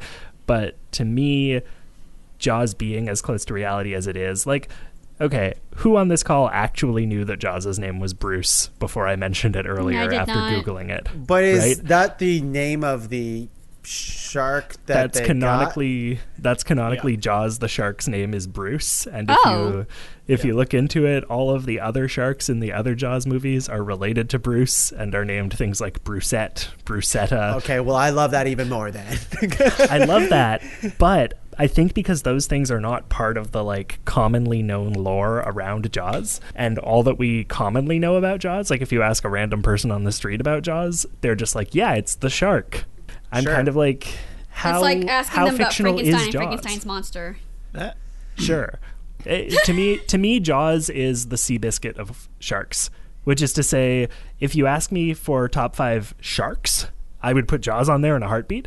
But if you asked me for like top 5 fictional mammals, Seabiscuit wouldn't make the list, despite the fact that Seabiscuit would make my list of top 5 horses. Right. And we did that You know? episode, and Seabiscuit was not on the list. So, Well, yeah, I know. I thought that was a heresy. well, everyone always disagrees with our list, including the listeners today. So, okay, I hear that argument. Greg, thoughts? So the thing with Jaws, and that I think is interesting about the cultural impact of Jaws, kind of goes into what you're talking about of like nobody actually knows that Jaws' name is Bruce, and nobody actually like realizes that like, oh yeah, you don't actually see that shark that much. It's the simple like fear around it as a character that I think is what's so evocative about the character. And I think that is even playing through in how we're discussing it. Now, I don't know if that saves it for me. Personally, I would keep it over. Well, I don't know. I could see cutting it. I won't like cause a fit over it, but I think I have other things that I would cut before it if it were my personal list out of what we have. So it would be your personal, like if you had to pit two together, Greg, or what nomination do you probably want to see go? So we can kind of get an idea of what I'm still stuck on Ariel and SpongeBob. Okay. And then, Kendalyn, how about yourself? Is there characters on here? I would see the lion turtle go over Jaws or anyone else, mainly because I love the lion turtle a lot. But when I think of sea creatures, even like fictional, or even in the Avatar space, I don't know if the lion turtle would be one of the first ones that came up, because lion turtle shows up at the end of Avatar and for like 2 episodes of Korra. You know what I mean? I don't know how often they show up in the comics, but when I'm looking at fictional sea creatures, I would keep Jaws, because even though it's not like an extreme entity of some kind, it is a fictionalized sea creature that has had an impact. But I think for me, it really comes down to like, are we cutting SpongeBob or Ariel? Because they're both like childhood sea creatures, right? They kind of fall in the same category to me. Interesting. Yeah, I see where your head's at. I'm not sure if I like, just because they're both from childhood, that they deserve both to be, or one of them to be cut, but I see why you're grouping them together. Mm-hmm. I still like the lion turtle argument that you said makes, like, lion turtle's pretty fucking cool. It's really cool. It's really, really cool, like huge. I'm having a hard time. I'm having a real hard time because like. And like, you gotta remember, not the only turtle we see in the water, I think someone pointed out, is like the fire turtle. But when we see the other turtles in Korra, the wind turtles in the air, like they're all in the air. It's only that one turtle that's in the sea. And like, Godzilla, again, we're all pretty good with, right? Like Godzilla seems to be like, yes, this is a sea creature. I'm saying, I'm underlining this only. I'm pretty open, honestly. I'm not gonna fight too hard on this. When I picture Godzilla. Granted, this is a big knock against me. I actually haven't seen any of the new movies. I saw the trailer to Godzilla vs. Kong, that kind of stuff, and I saw the trailers to all these other ones, and everyone says they're pretty decent times. I just haven't gotten around to watch it. But to me, Godzilla is always just this giant lizard dragon who smashes cities, so I don't really equate him with water. If you're telling me he's like big part water in the new movies, then I'm much more comfortable with saying he's big part water in the new movies and the original movies. And the original movies? Yeah. Okay. Yeah. All right. Then I have a thought, lion turtle, that may Yeah. solve this for us. Is the lion turtle the most iconic representation of the world turtle? No. Maybe. Okay, because like, I'm pretty sure Aladdin... Yeah. The second Aladdin movie has a world turtle. Third one. Thank you. Yeah. Aladdin and the 40 Thieves. Thank you. I like how pained Greg looked to be thinking about Aladdin just now. Wait, No, I was of trying to think Thieves? of other representations, King and of that one popped into my head as Kendalyn said it. So yeah. But like, Yeah. you don't see a lot of world turtles. Again, like it crosses over 2 different cultures, like Indian Hinduism, and like the Chinese has the dragon turtle, but the dragon turtles is also in D&D. So even I think dragon turtle, world turtle itself is an obscure entity. It's not one that people think of anyway. To be annoying, I think just to because I know where your head's at, but lion turtle in terms of like size and wonder It's the only one that is like a big ass thing on our list. That's just like, and literally a god in some cases. Yeah, I kind of like lion turtle because of its like it's so imposing, it's so different, but there's something really magical about this creature. That's fair. Yeah. Sure. Yeah, I mean, I am at the point now where I'm like pretty happy with all of the ones on this list, and I'm just kind of looking to nitpick so that we have to something obviously taken off. All right, let's get rid of Jaws.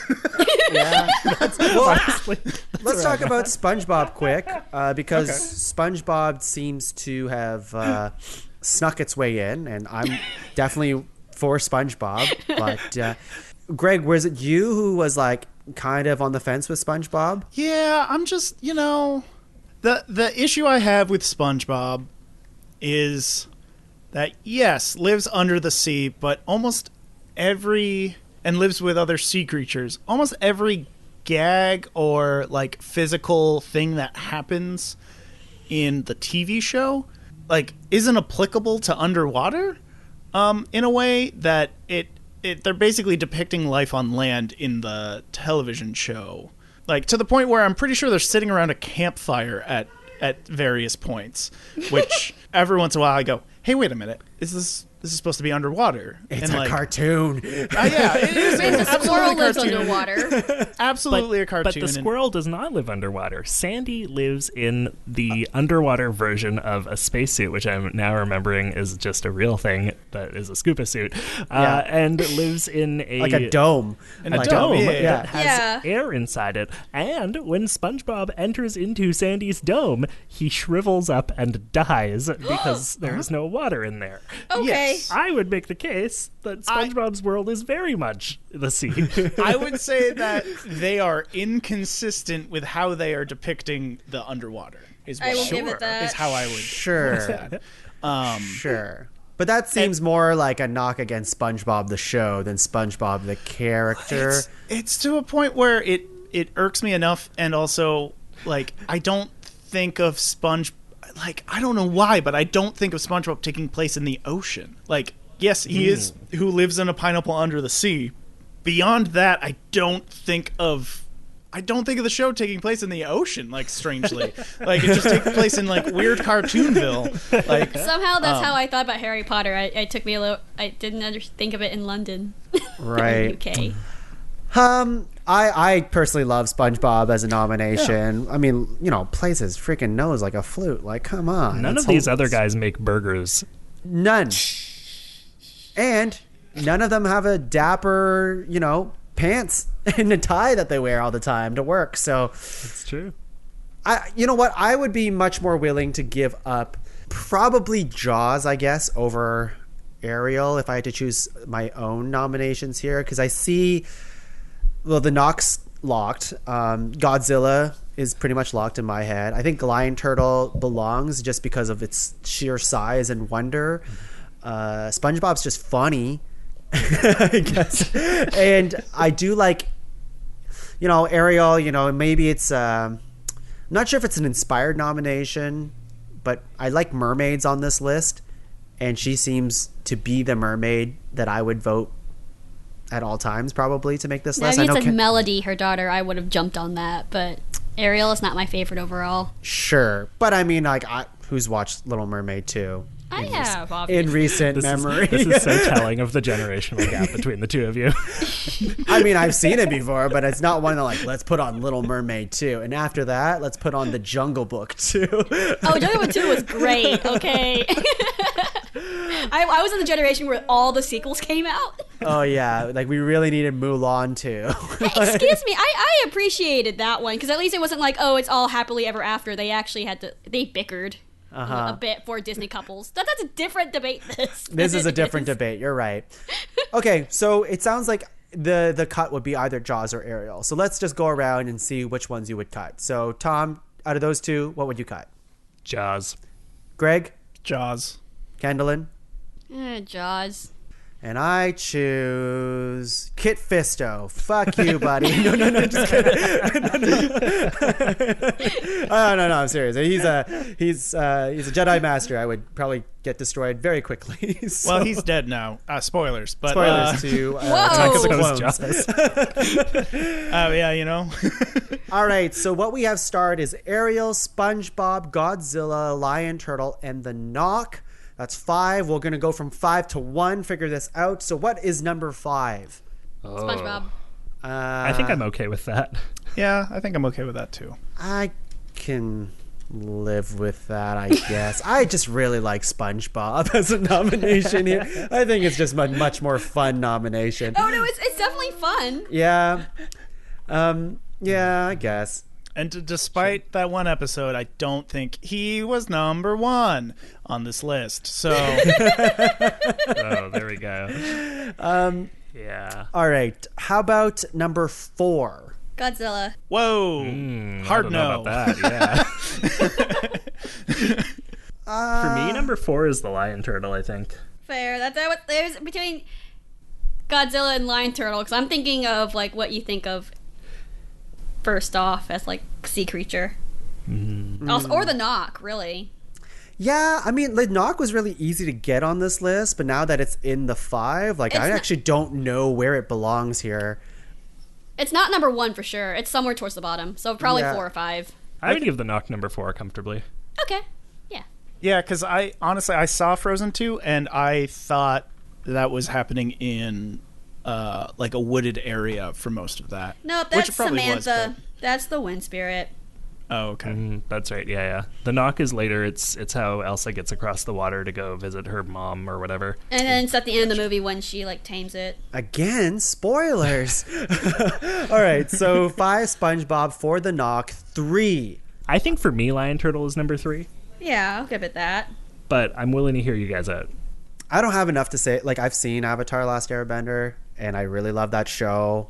I barely remember the Lion Turtle, but looking at pictures, you're like, shit, that is a cool ass looking thing. Yeah, that is like that's the thing is cool fictional sea creature. It's oddly recognizable and yet obscure to the lore. That's where I'm at with it. It was the exact same thing of like, I know I've watched that show a couple of times, but at first when you said Lion Turtle, I was like, but like I remember when like it came out, like I got so excited at seeing the Lion Turtle just in the way it was traditionally drawn, and like again, you don't see a lot of world turtles in, I'm going to say it, Western media. I'm sorry that I'm going to put that out there. Yeah, no, totally. The world turtle is very much an Eastern culture, and Avatar does a great job at drawing its influences from Eastern cultures, not just Chinese and Japanese, just like all over. And I think the Lion Turtle does a great job at like culminating that research they did. Yeah. But when you ask people, hey, what did you like the most in Avatar? I don't think they would say Lion Turtle in the first 3 things from it. Okay, so is this your argument for Lion Turtle to be number 3 on the Yes. list, Kendalyn? Yes. Greg? I'm weighing this both in working on the what my arguments are going to be between 1 and 2, because part of me is like, ooh, Ariel's made it a long way already. But you know what? I can definitely see Lion Turtle. Like, for again, this is like kind of my personal versus what we would do as a group or committee. Yeah. I can definitely see Lion Turtle go to 3 just because it isn't kind of a first grab. It's more of a like, I'm looking at this now and go, oh, damn, yes, of course. But I understand that it's not the first thing to come to mind for a lot of people. Yeah, that's true. I'm having a hard time because, of course, when we look at this list later and we want to be like, oh, like I want to be excited by what we chose as number 1. Be like, yes, this is the fictional sea creature that I wanted to be number 1. And Lion Turtle is like so close to me because it's just like, this is such a thing that I wasn't even thinking about. And when I look at it, I'm like, that's fucking cool. And that just makes me think, like, of course, Ariel, and I'm arguing against my own here, but, like, Ariel is, of course, one of the most popularized sea creatures ever, right? But is that interesting for me to see at number 1? I don't, probably not. And then the other 2 is that both Ariel and Godzilla famously spend a lot of time in their media out of the sea, whereas the lion turtle, you see maybe just like the upper half in Korra, like just like coming out of the water to talk to somebody and like hit them, not hit them, sorry, it's energy bend them, but again, the ones in Korra, they're not in the sea. That's the whole thing. That's true. They also aren't as huge as the one in Yeah, but I guess if we're talking about like which one we're talking about that big one that's we're talking about the Avatar like itself. I'm just right? saying, like, if we're like because like apparently I'm the one who has just the overall knowledge accidentally on most of these things past just the show itself. Like, I think the lion turtles are very important, integral to the Avatar lore as a whole, because that's where everything comes from, right? Yeah, but at the same time, made the Avatar. Yeah, but at the same time, it's like, how often does this lion turtle actually come up in the world itself in the present, whether it's Korra or Aang? I mean, wouldn't that be diminishing? Like, if you saw the lion turtle all the time, like, isn't the impact of the lion turtle is that you only get to see it in that blip because it's such a like fantastical creature? But now I'm thinking, like, now the debate's going off topic because this is just of the lion turtle's importance versus it being a sea creature. Yeah, that's true. Like, so, and like, again, like, and going on the Ariel thing, I like Little Mermaid. I like the franchise, but she is essentially not I rank her above Belle and Cinderella for sure, but she's not like my favorite. Like, but I'm thinking, like, in terms of mermaids and merfolk and just overall, like, exciting, Ariel herself is not super exciting to me. So I could see her as number one popularity alone. Yeah. I'm having a controversial thought here, and that thought is that I think maybe SpongeBob and the Knock should both be higher than they are on this list. and what's hitting me here is that we're talking about how much time each of these finalists spends actually in the sea, and I would make the case that of the 5, there are only 2 who require water to live, and that is SpongeBob and the Knock, since the Knock is literally water, and SpongeBob shrivels up in air. So I honestly wonder if maybe we gotta redo our 5 and 4, is what you're saying? I kind of hate that I feel like maybe either SpongeBob or the Piss Horse is number 1. I don't know. Yeah. I feel like everything I believe is being questioned here, but I think this is happening to me. You know what I feel comfortable with? I think, and I love this thought here, Tom, because I'm starting to feel the same thing here. Same. But I feel like Ariel seems like a safe 3. Like, she seems to be like, she's here because she's like this big popular entity, but it doesn't sound like she'll make it all the way to 1, nor does she deserve to be at the bottom of the list. So I feel comfortable. I think the question is this podcast the 5 top 5 fictional creatures in general, or like most known? Because I think that's where we're falling into, and like ranking. I think there's a bit of a crossover there. Yeah, and also I think at least the way I've been thinking about it, it's the 4 of us. Yes, are top 5. Oh yeah, that's true. That's it. Subjectively, not in a whole. Could I put Ariel at number 3 and see how that fits with you guys? Or what do you think? Or are you wanting to make her lower or higher? I'm indifferent. I would put her at 5 even. I think she needs to be on this list. But I would put her at 5. Okay. I think that's where I'm at. Greg?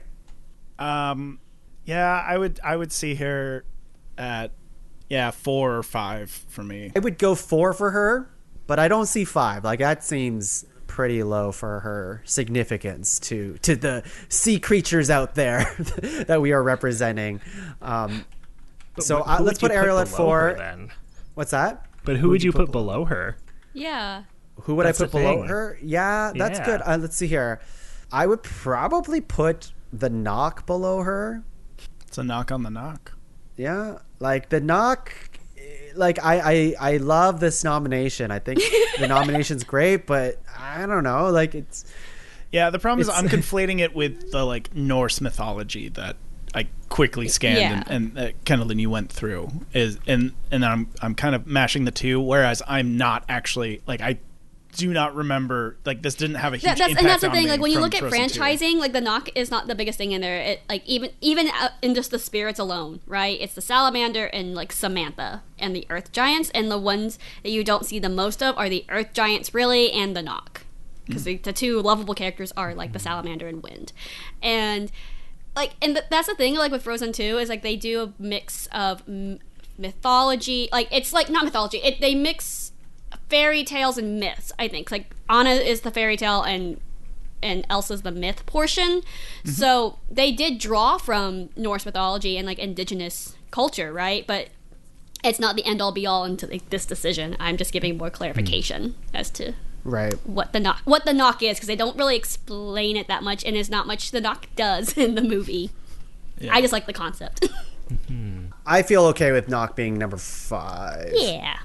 Tom, you seem hesitant. Yeah. I didn't realize I was this invested in the piss horse. But The horse that only shows up in the last, like, 10 minutes of the movie. yeah. Who, like, I have a 7-year-old and a 2-year-old. I've seen Frozen 2 more times than I want to have. And I don't think that I've ever noticed them calling it a knock during the movie. They don't. Okay. That's the thing, is the knock actually doesn't have a name in the movie, which is why I equated it to the Kelpie, because when Elsa tries to ride the horse, you could arguably say it tries to drown her. Sure. Arguably.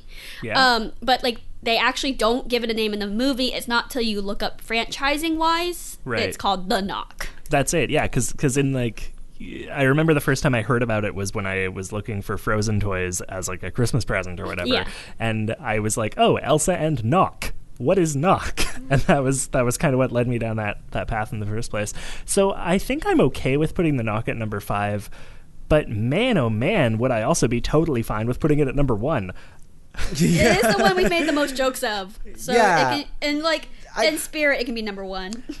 Yeah, I don't know. I would definitely take others over the knock, but I do love that the knock's on the list. And I think top 5 fictional sea creatures used for comedy, absolutely knock number 1. Easy go-to. for this podcast episode, yes. Podcast, not Top like, 5 horses you want to drink, knock number 1. Yes, of course. top but 5 horses you want to knock. not even the knock. I mean, there's some pretty hard. I mean, have you seen Seabiscuit? Black Beauty. I mean, but Warhorse? what we really need to ask ourselves is the knock a thirst trap? Quite literally, yes. Yes, it is. All right, with that, we're going to close all the knock jokes. 5 knock, 5. 4 Ariel. Done. I feel very okay with I'm this good with so that. far. I'm surprised Okay. the knock made it this far. I'm just Okay. glad for that. Oh, guys, I hate that I want SpongeBob to be number 1, but I think that's where I'm at. Talk me out of it. I can see. I can't. You know what? I'm not a kinda- huge SpongeBob guy, but this is Neither a am committee I. thing. I can see SpongeBob at 2. Sure. I can't see SpongeBob at 1. I can I almost think of see it as someone SpongeBob. who was banned from the show. So I've only seen like 2-3 episodes at the most. I hear more people of my generation and just people overall talk about SpongeBob than I do Ariel. Yeah, but Ariel's at 4 anyways, so like she's already. Like as a person or as just in this list? yeah. Personality. If I had to rank her thought on her you were- personality and her looks, she's a 4. Oh wow! I thought she would be a 10 for you with the awakening you had. Oh, it's 4 out of 4. I don't know if you knew this. Oh. There were other redheads after that. She just was the gateway. I was awakened to my love of mediocrity. Okay, how's this? Lion Turtle 3. Okay. Sure. If that means SpongeBob 2 and Godzilla 1, yeah. Because to me, think the I'm fight okay with is that. Godzilla versus SpongeBob, and I am totally here for that. Cinematic event of the season. You know, Yeah. as much as people are talking up like Godzilla versus Kong, I think this is the matchup that people should really be talking about. Okay, let's hear it here. Let's hear it, because I genuinely, if SpongeBob somehow made number 1, that would make me laugh. Like, that is awesome. But I like the idea of but that's the same principle of like Godzilla making number 1 because Godzilla was on my list too. But technically, I was going to put him on here, but with Kaiju instead because Godzilla belongs in the Kaiju section. Yes. But I can see it either way, 'cause I would love Godzilla making number one, because he would literally be king of all monsters. He including is the king sea of all realm. monsters. He already But has the SpongeBob title. also made it this far. He's the king of all the kaiju. He has the title. Let someone else wear the crown. But SpongeBob has worn the crown in certain circles. He has a musical. He had a 4D adventure. Ah, that's true. I'm torn because like now Can we're they getting. share? I'm getting the nitty gritty, but I do feel really good about these are the two that we're fighting for 1 and 2 here. Mm-hmm. I'm a shit disturber, so of course I want SpongeBob to be on number 1 now. SpongeBob spends more time under the sea. There you go. That's my argument. That's where I'm at too. I will also say I have just gone to Google Trends, which is a handy tool that I use for SEO purposes sometimes, and I have searched SpongeBob and Godzilla as search terms to see, the average number of interest, how much people are interested in either of them over time. Generally speaking, SpongeBob kind of triple most of the time, except Whoa. in the past week when Godzilla has jumped up pretty significantly for obvious reasons. So make of that what you will. You know what? You sold me. That does not. You sold me. Greg, let's hear it. Yes, I think Greg's really the deciding factor, because I'm good either way. I would ask your date metric, but also it's going to be it's an ongoing television show that has constantly had a presence. I understand that it gets that versus a television, or sorry, versus a film that only comes up every so often. Okay, but Sure. whose fault is that? Like, because I believe there was one Godzilla movie that was made in the U.S. that the Japanese really didn't like, so we were barred from doing Godzilla movies for a while. There have been so many Godzilla movies. There have been so many kaiju movies about this in kind Japan, of metric. like, the If we're US talking did such a about, horrible job at one point. if we want to go back to the thing, to like who spent more time under the sea, it's not SpongeBob. The amount of media that depicts Godzilla rising from the depths or Godzilla swimming is within the older water than SpongeBob, I'll give it that. would absolutely overwhelm SpongeBob. I Also, don't know if if we that's want to, true, man. But I don't in know if the that's true. movies- Let's count the total number of hours. Even though Godzilla is like a 60-year-old franchise, I suspect that if you added every single clip where Godzilla is in or underwater into like a timeline together and then did the same thing with SpongeBob, man. SpongeBob, a show that's been on the air for like 15 fucking years. I think SpongeBob probably has spent more time total underwater than Godzilla. I think Tom's I don't right. know. I think Tom's right. I think we're in a ridiculous situation here, but I think I also know. I don't necessarily agree with these metrics to use. Like, Google Trends doesn't. I thought we were doing this as a committee, not as what Yes, is you're doing right. like cultural effects. Greg, you're right. I'm totally okay with the Google Trends argument being out of it, but I will accept that SpongeBob spends more time under the sea in my mind. Also, cultural impact, that's a hard one because Godzilla's been around for like decades.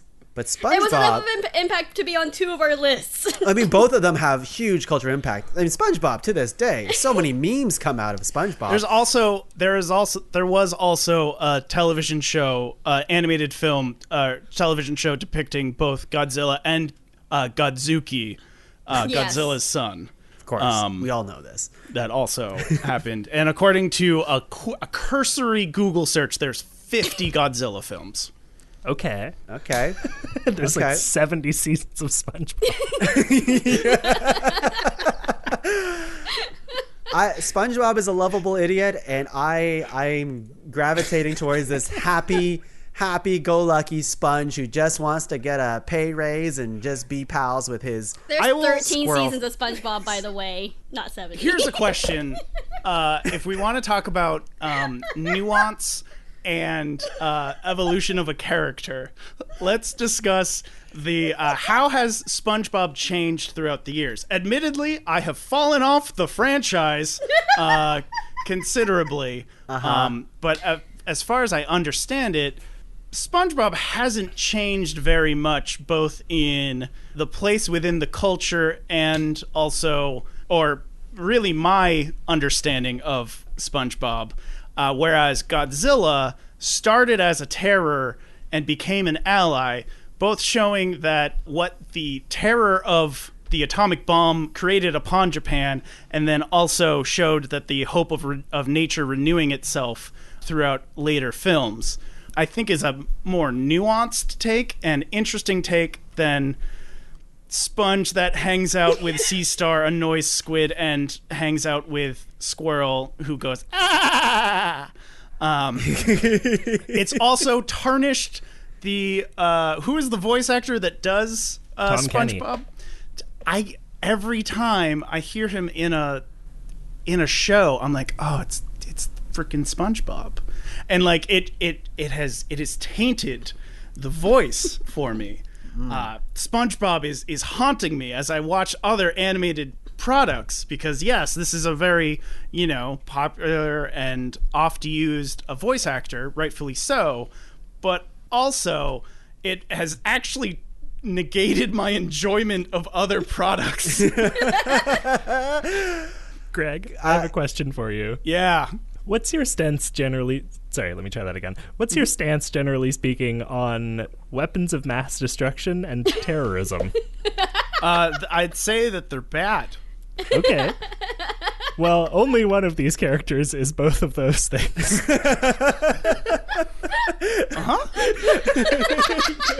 Well, actually, I don't know. I was certainly terrorized with SpongeBob. I definitely did some babysitting that was not pleasant due to SpongeBob.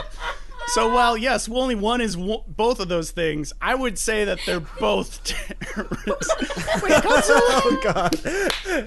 Oh, my God. All right, all right. Show is SpongeBob a terrorist or not? I think we have the arguments that we're going to make for these two. Let's go around and just nominate what you want to be number 2. What you want to be number 2. And that's why we can read off the number 1 list afterwards. Tom, what's number 2 for you? Godzilla.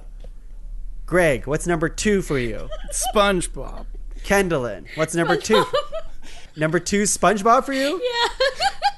Oh my God, number 2 is Godzilla for me. Okay, what if we put the lion turtle to number 1, SpongeBob number 2, and then Godzilla 3? Wait, why don't we put the piss horse at number 1? No. We're not changing the rest of this list here. Again. We're not changing the rest of this list here. I think SpongeBob's number 1, baby. That's where I'm leaning. How do you, has it ever happened before that there's been like a stalemate? Always. Tie That's end? how these episodes end up being like 3 hours now. Can you just go ask Laura? Can you just get Laura to come You here want me and to do ask, the you want me to ask tiebreaker? Matt? No. This is this panel's decision. This is this panel's decision. voting Nobody for- else's. Okay, Oh, man. I was only kind of kidding about what if we put lion turtle to 1. But does and that SpongeBob excite 2, anyone anymore? That line? Because at least lion turtle, we can agree, at least in that fiction, has definitely contributed to, positively to the human race. SpongeBob has. I don't know. I mean, ex-sheltered conservative Christian person here, I would say no to that, because that's why I was banned from the show, because it had potty humor, etc. that's what's wrong with that? I'm not saying anything is wrong with that. I'm just saying in general, like, as in good to society, there was a good portion of us who weren't allowed Guys, to watch it. Have you seen the SpongeBob musical? Okay, it's fantastic. I've seen the costumes and It's great. It has a great lesson. It has a lesson of friendship and love. So does My Little Pony. So I mean, maybe that has to be number 1. My Little Pony. I mean, if there's any horse at number 1, I think we know which one. Godzilla takes too much placed on land. I'm going back to that. It's too much of a land creature to be a sea creature. Well, it is a sea creature, but by technicality. All right, Tom. Oh, shit. Oh, God. Okay. I'm going to do some math here real quick. Because I'm going to do some math here to decide if I'm changing my stance. Greg, how many Godzilla movies are there? According to quick Google, 50. 50. There's 13 SpongeBob episodes. 13 seasons. SpongeBob seasons? Yeah, seasons. Okay. Oh, wait, hold on. There are several Godzilla TV shows, apparently. Okay. Let's start with the movies alone. Would you say it's safe to assume they're all about 2 hours long on average? I might knock that down to like 90 minutes, because definitely some of the original ones were definitely 2 hours, but I think some of the later ones started to pare down. Okay. So we'll call it 50 times 90. Whoa, though. That math's weird because that's assuming Godzilla's under the sea. Oh, no. Well, so hang on. 4,500. All right. Hold that number for a second. Now, 4,500. how many episodes per season of SpongeBob are there? Probably like 26. That's what I'm guessing, right? I feel like that's usually... Hold on. I you know what? I'm going to look this up because things have changed a lot recently in TV media, and also one of my co-hosts for Left Trigger, Right Trigger, your video game book club where games are just metaphors. 265 episodes. Okay, yes. Yeah, 265. So 265 times, we'll say 22 is the number of minutes, yeah, usually, is 830 more minutes of SpongeBob than there are minutes of Godzilla movies. Okay. Now, I don't know how many Godzilla TV shows. Oh, sorry. Tom, real quick. The usual running time for an episode of SpongeBob is 11 minutes. Is it 265? Because when they air them on TV, they air them in pairs, though. So each one is an 11. So are there 265 11s or 265 22s? Based on this Wikipedia that also lists it at being the 265 episodes, it has running time at 11 minutes regular episodes and 22 minutes on special episodes. This is fascinating because what I'm finding is every episode is 1A, 1B, or 1C, or 2A, 2B, 2C, which to me is the 22-minute chunk. Weird. Okay. We might have to decide this on a coin flip. We haven't done this in a long ass time. I think we only did this once ever, like on episode 4 of Ranked. But I feel like we're at a stalemate. Now, I found something that puts a favor in Godzilla's hand. Okay. But I still go for SpongeBob overall, which is the headline, King of the Monsters Underwater City isn't just Godzilla's home. There's a deeper connection that goes beyond being his home. So this kind of confirms that my original argument of how much like he's connected to the sea, like maybe he's more connected than I thought he was. I still argue spends too much time on land. If we're really nitpicking, which I am. So with that, I acknowledge that Godzilla now finally is firmly a sea creature. Yay! I am not acknowledging he spends enough time under the sea. But he is a sea creature. This is a question of... Yeah, so it becomes like, and you know, the ground rule isn't who spends most time under the sea. That is not a ground rule we have set. At this point, it's like, what we have settled on. what is our favorite thing between the two of them? And I love that they're fighting, so. Yeah. I think that in any situation where democracy is failing, a fist fight feels like the appropriate way to settle the winner. So I'm going to go ahead and just give it to Godzilla. Well, I think that SpongeBob would absorb the blast. And SpongeBob's a cartoon character, can't die. So... Okay, Godzilla's a franchise with over 50 movies, no. each of which ends with him dying. SpongeBob gets to use cartoon logic to get out of situations. Godzilla is a fictional character that is bound by the rules of whatever human shit is going on in that world, plus dragons and stuff. But how often has SpongeBob jumped franchises? Because like King Kong is not and Godzilla has fought many monsters. Yeah, Godzilla's a sellout.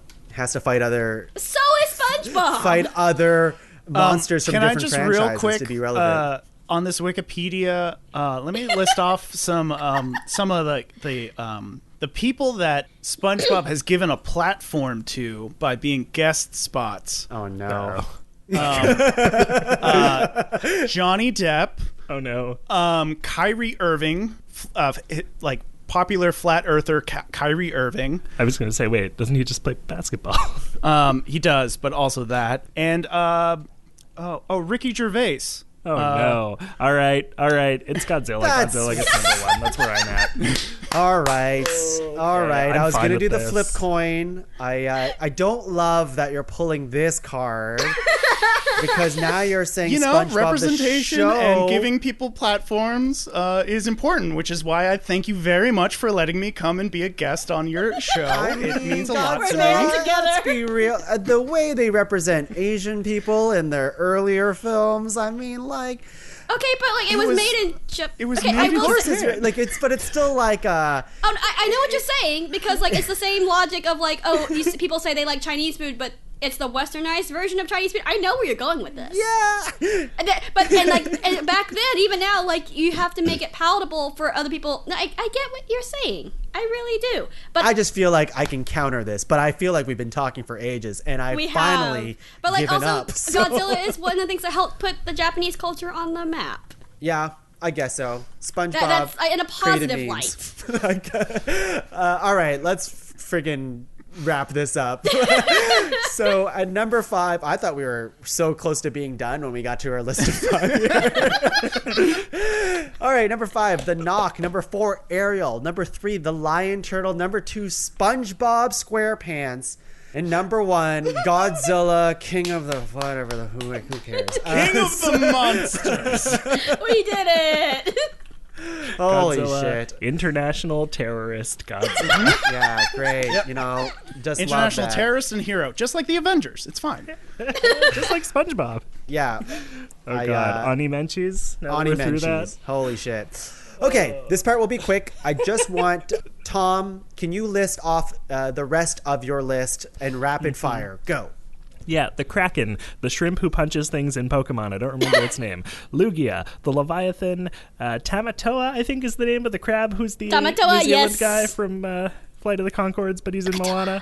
Merbeis, which got a little honorable mention earlier. Seabiscuit, technically a creature, technically sea. I'm calling it. It's a horse. Ursula from The Little Mermaid is arguably the better mermaid, deserved to be on this list. The blooper from the Mario games, and very specifically the giant blooper in Super Mario Sunshine, whose nose you pull on and he squirts the goo and then you smack him and you take his legs. Yep. Gomamon from Digimon, who is the like sea-based Digimon that hangs out with Joe. And last but not least, Waymon, the big old whale Digimon that they hang out inside of for like multiple episodes. That's my Ani Menchie's. Love it. Greg, go ahead. I had Kraken / Leviathan. I had Brunhilde / Ponyo from Ponyo. yeah. I mentioned it, but Abriha, who is also in the Kaiju Godzilla family. I had the Pokemon Kyogre. Yeah. And That was a good one. just a tip of the hat to Natural Toonie, Cressy. But then I realized it doesn't actually go into saltwater, so never mind. Technically a lake monster, yeah. And doesn't count. What about the crabs from Natural Toonie? This is Okay, so lost me? on me. Kendalyn, go Wow, ahead. you were a guest and you don't know. Okay, it's fine. It was You don't after know your about time. crabs? Come on. I have So, them. real quick, Ursula, Kaiju, specifically from Pacific Rim, that would have gotten me Godzilla anyway. Moby Dick, or Zombie Moby Dick, and Aqua Maria from Static Shock, Barbara Manatee from VeggieTales. All right. And that's the rest of your list, Kendalyn? Literally almost everything on my list, y'all already had. Kraken, Leviathan, like, Yeah. everything. Like, y'all mentioned half the stuff already on my list. Fuck yeah. I had a tag on to Kit Fisto would be Admiral Akbar, who is in a very similar Davy boat. Jones Of from course, Pirates of the yes. Caribbean. There you go. I'm All going to right. be thinking of mythical creatures all day today. Yep. on the show. I'm surprised there weren't more, honestly. But here we go. I have the rest of the SpongeBob crew, Mr. Krabs and Plankton, of course. We have Nemo from Finding Nemo, Dory, yeah. Bruce, the whole gang from Finding Nemo, truly. The alligator in Peter Pan. We have Sebastian from Is that a bayou or an ocean? who cares? It's technically a sea, like because it's on a I also had Okay, Ponyo. I had Lapras Squirtle. Dishonorable mention to Aquaman because he's too human, you know? Yeah, He's yeah. too human-y. Blinky the Three-Eyed Fish from The Simpsons. I had Hydra, Kraken, Yeah. Emerald Weapon from Final Fantasy VII for my nerds out there. Also Leviathan from Final Fantasy in general. Jormungandr I think is how you say it, ish. Oh yeah, the world serpent. Yeah. You can say God of War, Norse mythology, but let's just say God of War because it looks really cool from there. And Dr. Zoidberg from Futurama, I guess, would count. And I think that's it. I think we hit everything on my list here. So, holy shit, we did it. I can't believe it. I have a final honorable mention to the Octonauts, a children's TV show that is pretty good. Okay, everyone, we did it. We ranked some sea creatures. I really got into it today. Holy shit. Like, I was like, oh man, first half of the show, what a breeze. Second half, it's going to be easier. Nope. No. We came with our first 5 and 4 and we're like, you know what? Let's just switch that all around. Okay, well, Tom, thank you so much for being on the show today. My pleasure. Thanks for having me. Of course, it's a pleasure ranking stuff and potting with you. Do you have anything to plug for the people at home? Ooh, baby, you know I do. If you want to hear more of my dulcet tones talking about fantasy creatures, I guess, come check out Natural Toonie. It's a Dungeons & Dragons podcast. I play a character on one of the campaigns, and I DM the other campaign. And both are on the same feed, so they're real easy to find. Come check that out. We upload every Tuesday, Toonie Tuesdays, and it's a lot of fun. And if you want to hear me talking about food on a weekly basis on Mondays, you can check out Upford Discussion. It's spelled exactly how it sounds like it's spelled. That's my food podcast, and you can also follow me on Twitter at Tom Zalatnai. Excellent. Greggy boy, I feel like we've really developed friendship and maybe a little bit of arch nemesis stuff going on, but nonetheless, pleasure to have you on the podcast today. Thank you so much for having me. This was a riot. I'm glad you're able to just give us your hot opinions that are wrong, but at least they're hot, so I like it. Hey, there you go. You know what? I respect you doing likewise, sending the hot missives right on back. Of course.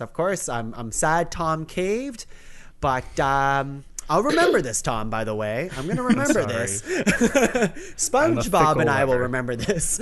But Greg, do you have anything to plug for the people at home? Yeah, you can hear me over on the campaign that Tom runs over on Natural Toonie, where I play John, the fighter/rogue who always has a little something in his throat, which is, not necessarily the best audio, but it's fun. If you'd like to hear my strong opinions, some more, mostly talking about video games and how they are metaphors, you can go listen to Left Trigger, Right Trigger.